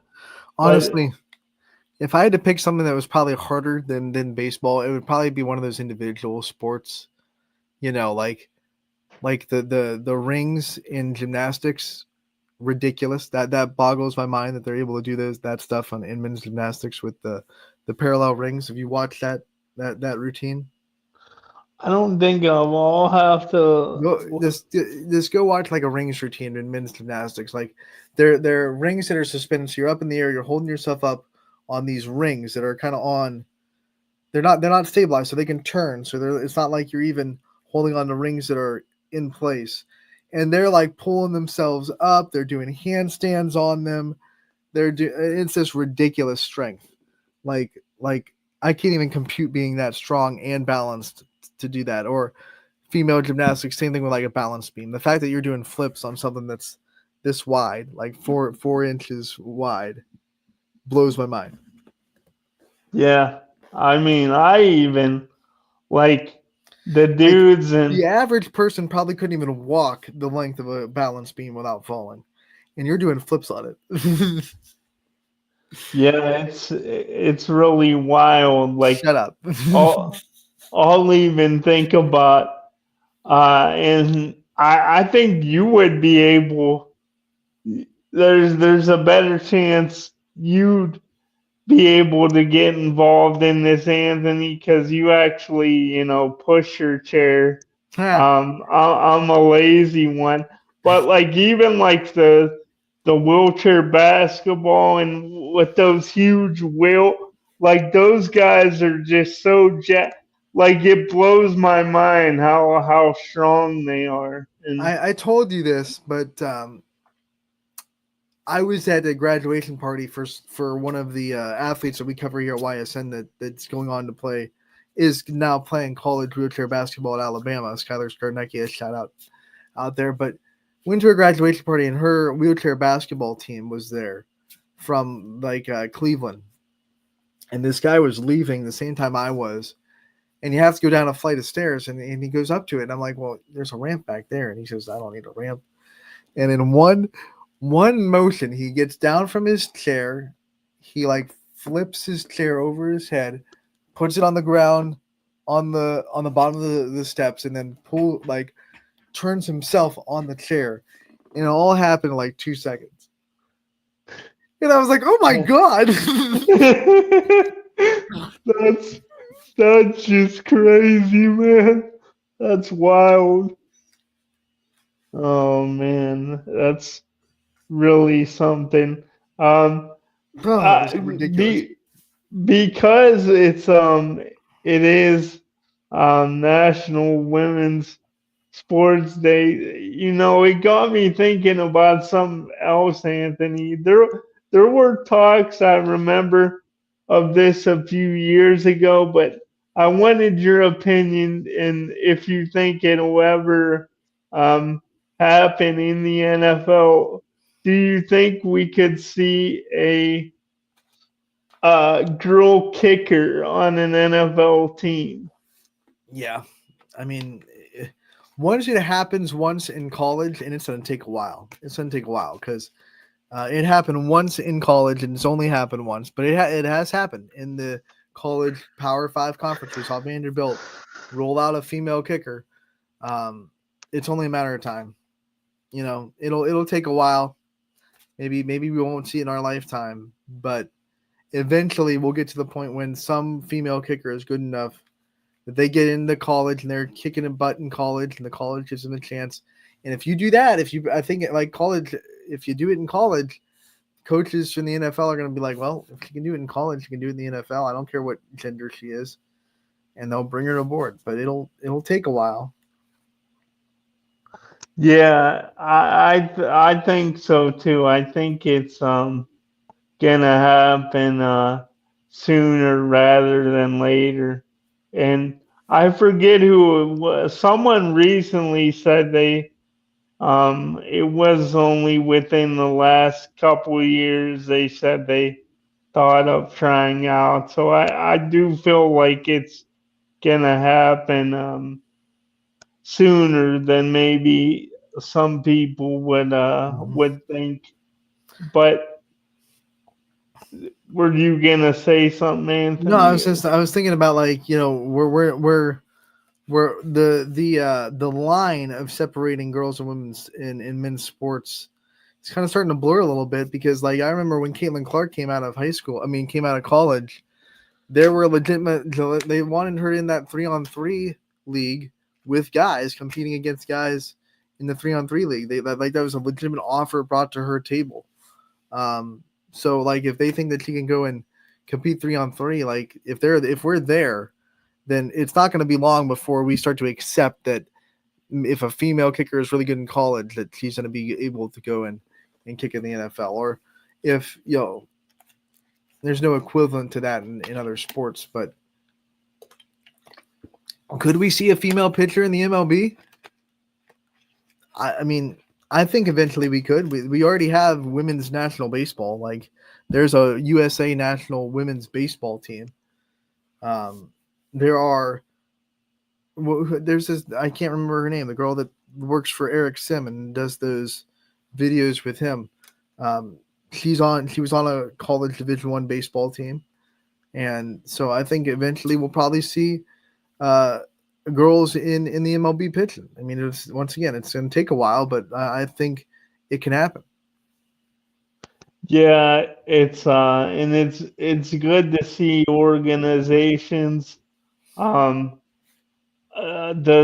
Browns, as much as they messed up, and they've messed up a lot. These last several years, especially, but they hired more women in the organization and given them a chance. So it's good to see that maybe, things and opportunities that people would never get, women wouldn't get in the past. It's starting to. But Scotty, here's something that might be a little bit of a hard take to swallow for people.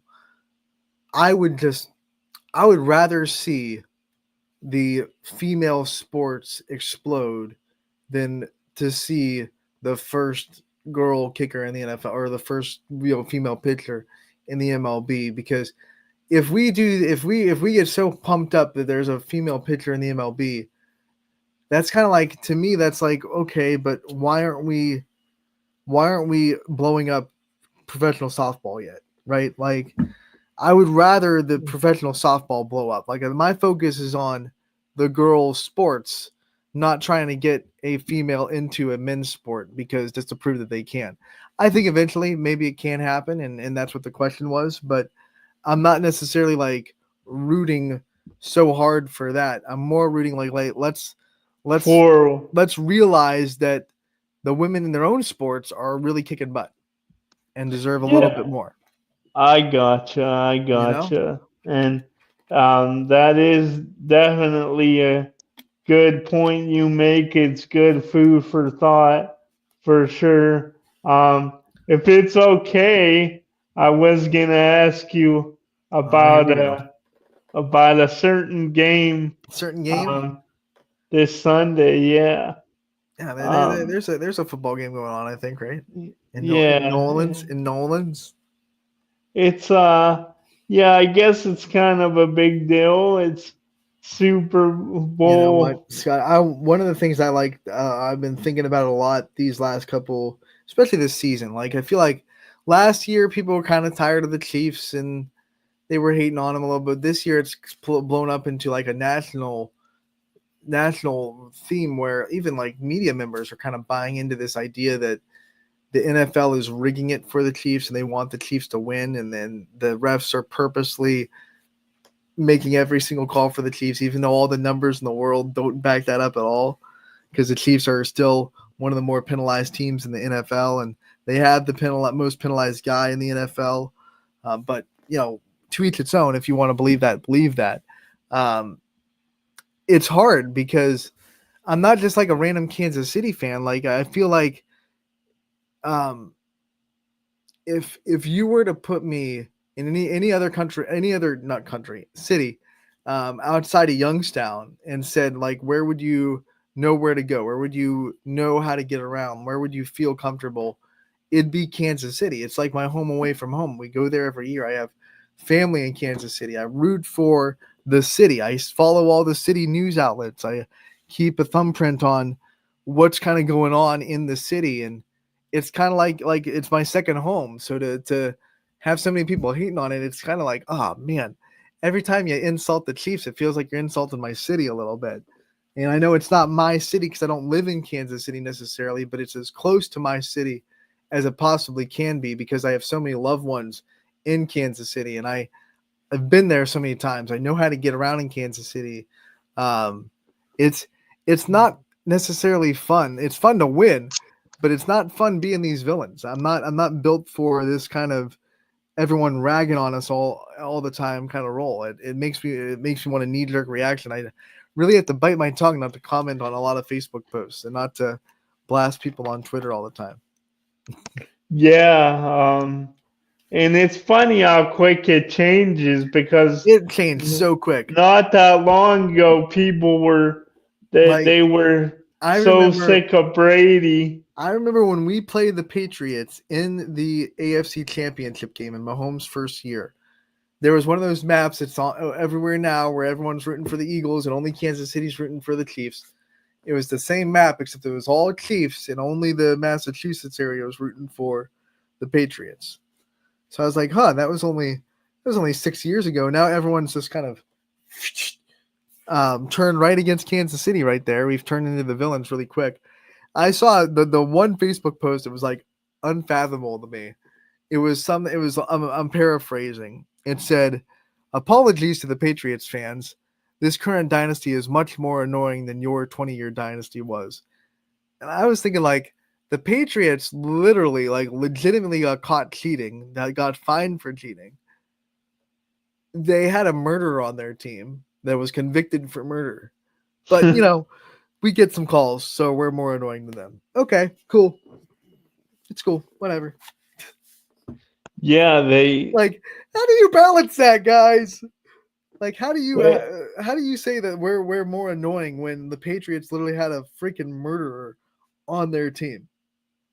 And they had actually and they got like legitimately caught cheating, fined.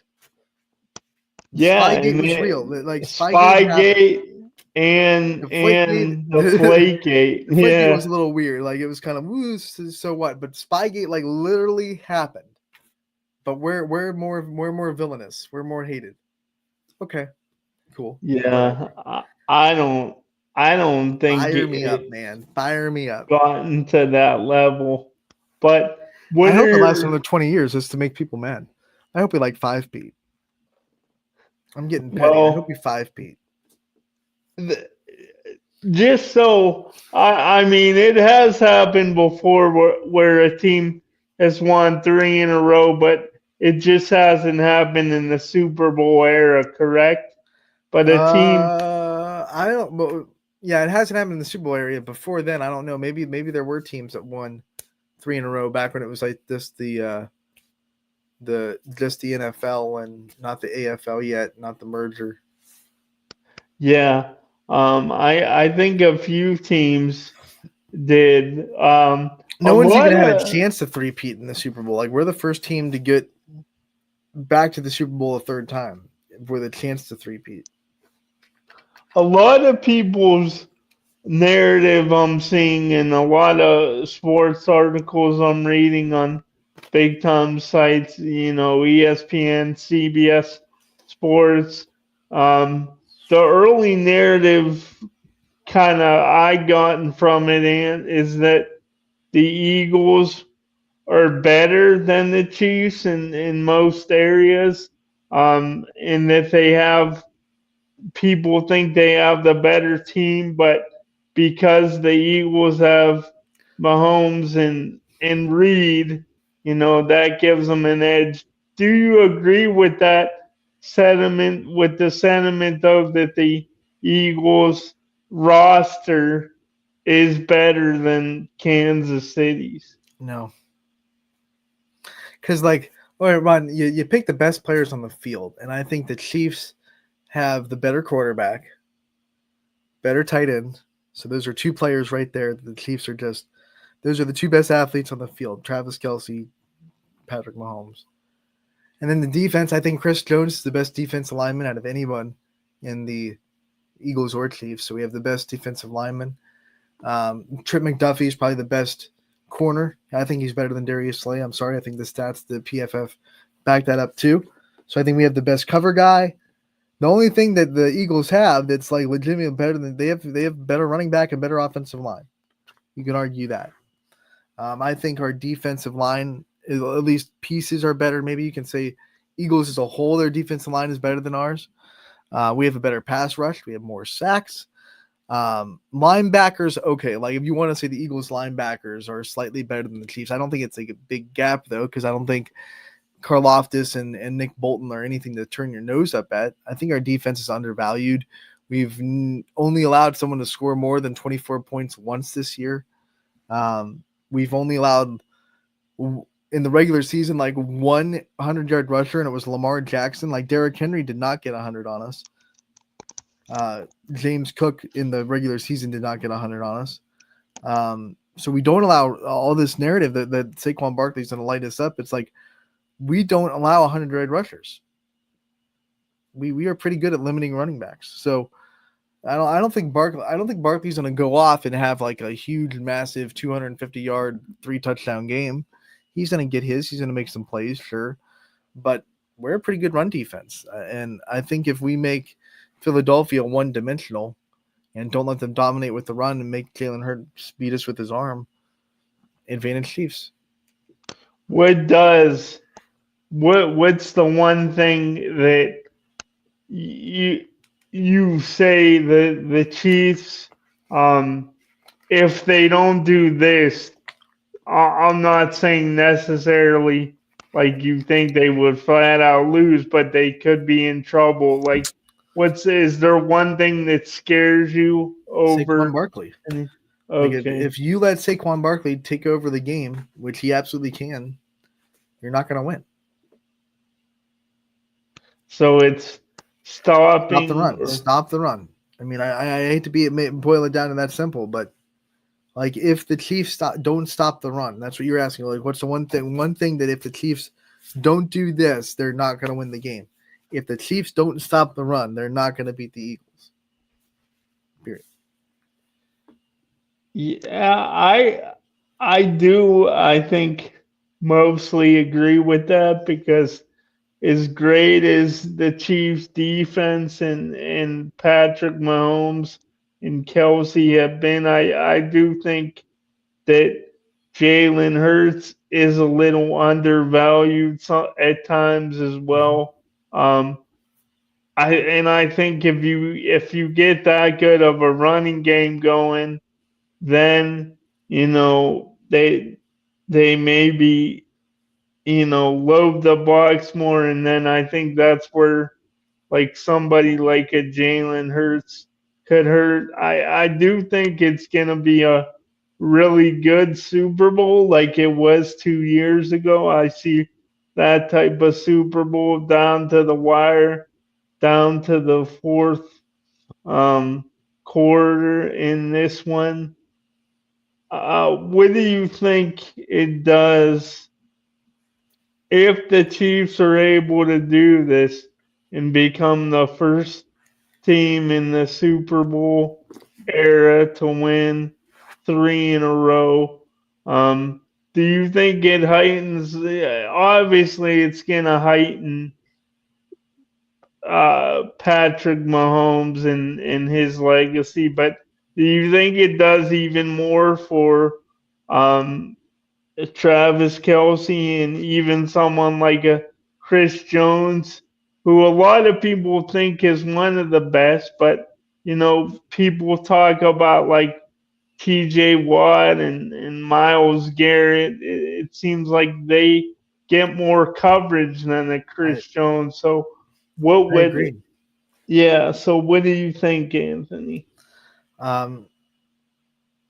It depends how if the game goes that way where Chris Jones makes a big impact and they three-peat, I think that would definitely get some eyes on him. I just think that he's never going to be one of those guys that gets a lot of attention. Like, there's going to be guys that get a little bit more sacks than he does, but that's because he opens up things for Karlaftis. So I think him and Karlaftis are a good duo, and our pass rush is one of the best in the NFL. So Chris Jones could be elevated. Patrick Mahomes, everyone wants to have the GOAT conversation now, and I'm like, guys, he's still in like his 7th year. Like, Tom Brady played for 20 plus years. He's not the GOAT yet. Like, he's just really good. Let's not put that label on him yet. Why would we have, we feel like, I think a lot of Chiefs fans feel like you have to say Patrick Mahomes is now the greatest of all time because he's but like, longevity counts. And even if you three-peat, which is something that no one else has done, longevity counts. Can you keep doing it for another 10 years and win another 3 or 4 Super Bowls? Do you think you said it's too early on Pat Mahomes, but let's flip to another player and say Travis Kelce has another big game, some big catches, another touchdown. I think he's a first ballot Hall of Famer, and I think he'll go down as probably the best tight end. I know there are a lot of people that are Gronk fans. I get it. It's an argument, but I think Travis Kelce will go down as the best tight end that has ever played the game. Do you think in your mind, Anthony, is it Travis Kelce and Gronk are 1 and 1A, or is there somebody else in there like a Tony Gonzalez or someone like that? I think Tony Gonzalez always has to be in the conversation because he was the records that there were still records that of his that Travis Kelce had to break this year. So he has to be in the conversation. He never won a Super Bowl, so that's always he didn't win. I don't think he's I don't think he's as good as Gronk or Travis Kelce. I think those will always be 1 and 2. And then when you have a 3 or 4, then you start to decide Antonio Gates, Tony Gonzalez, Kevin Winslow, those guys. Kellen Winslow, sorry, not Kevin, but I think it's a fun conversation. One more question I have for you. I've thought about it many times, and I still contemplate it. It seems like at least weekly, if not daily, but I saw there was a lot of early. I don't gamble, I don't bet, but I saw. Good, Scotty. You're not a degenerate. That's good.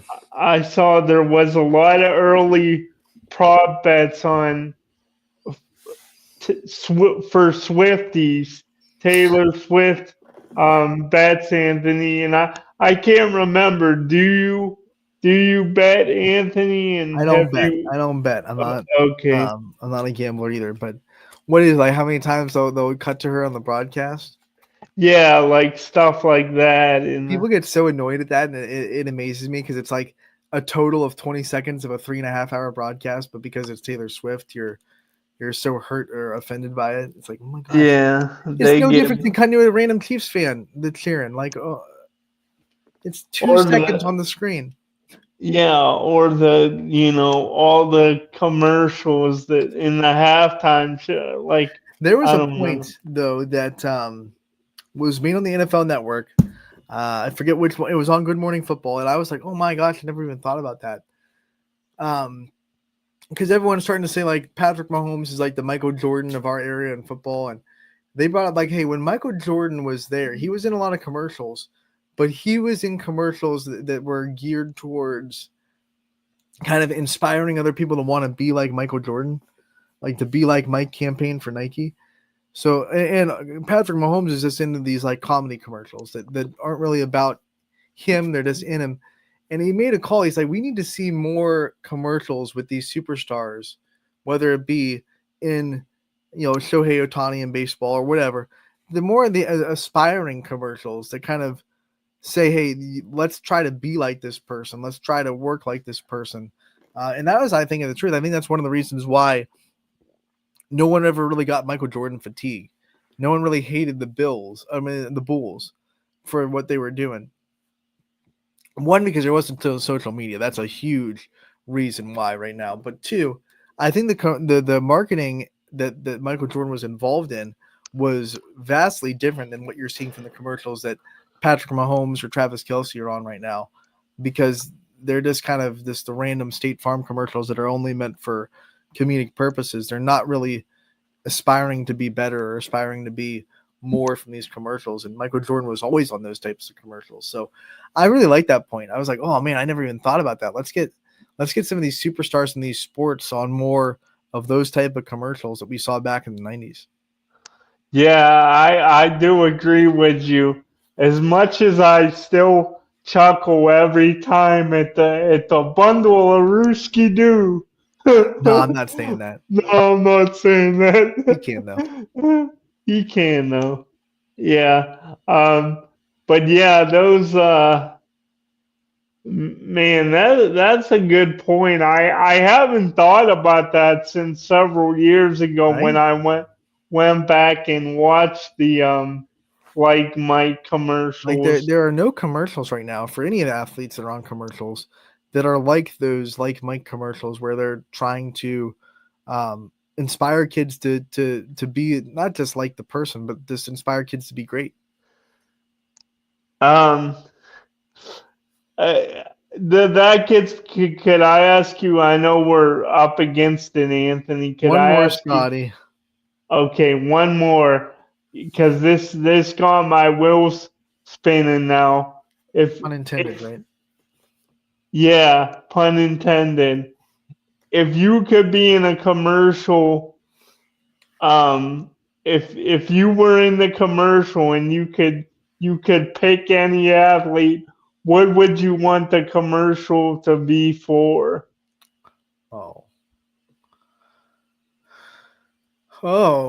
Geez. You know what? I want to be in a Sports Center commercial, man. Those things are the best. I want to be in a This Is Sports Center commercial. Fair enough. I think I really like. I don't know. I really like some of the Nike commercials over the years, so I think I would go with a Nike commercial. All right, Scotty, time's winding down. Let's get to our Joe Dickey Electric. What's your spark for the day?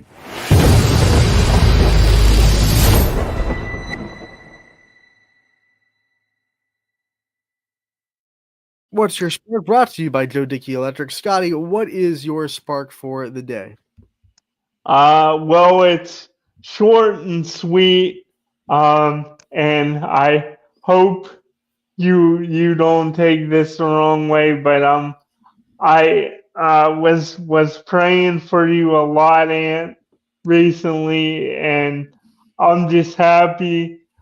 I thought we hit a lot of great topics today. I'm just happy you're back, man, and you passed that stone. Everything's okay. I know it was incredibly painful, but you lift me up. You call me the sidecar. I try to I tried to keep it afloat when you're not here, but you help me, you help bring out the best in me. So I'm just really happy you're back, man, and that's my spark.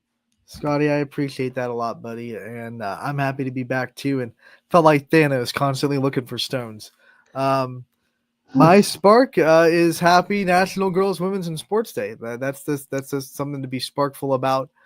Go out there, support women athletes tonight. There's a big slate of girls basketball on the network tonight. Head over to ysnlive.com/live to check it out and celebrate the women in your life that are athletes, and the women in the YSN family that are athletes, and the women that are outside of the YSN family that are also athletes. Make sure you give them a shout out today because they deserve it. So happy National Women's and Girls in Sports Day here on YSN. That will do it for today's show. We are going to get out of here. And once again, tune in tonight. ysnlive.com/live is where you can find all the games for tonight.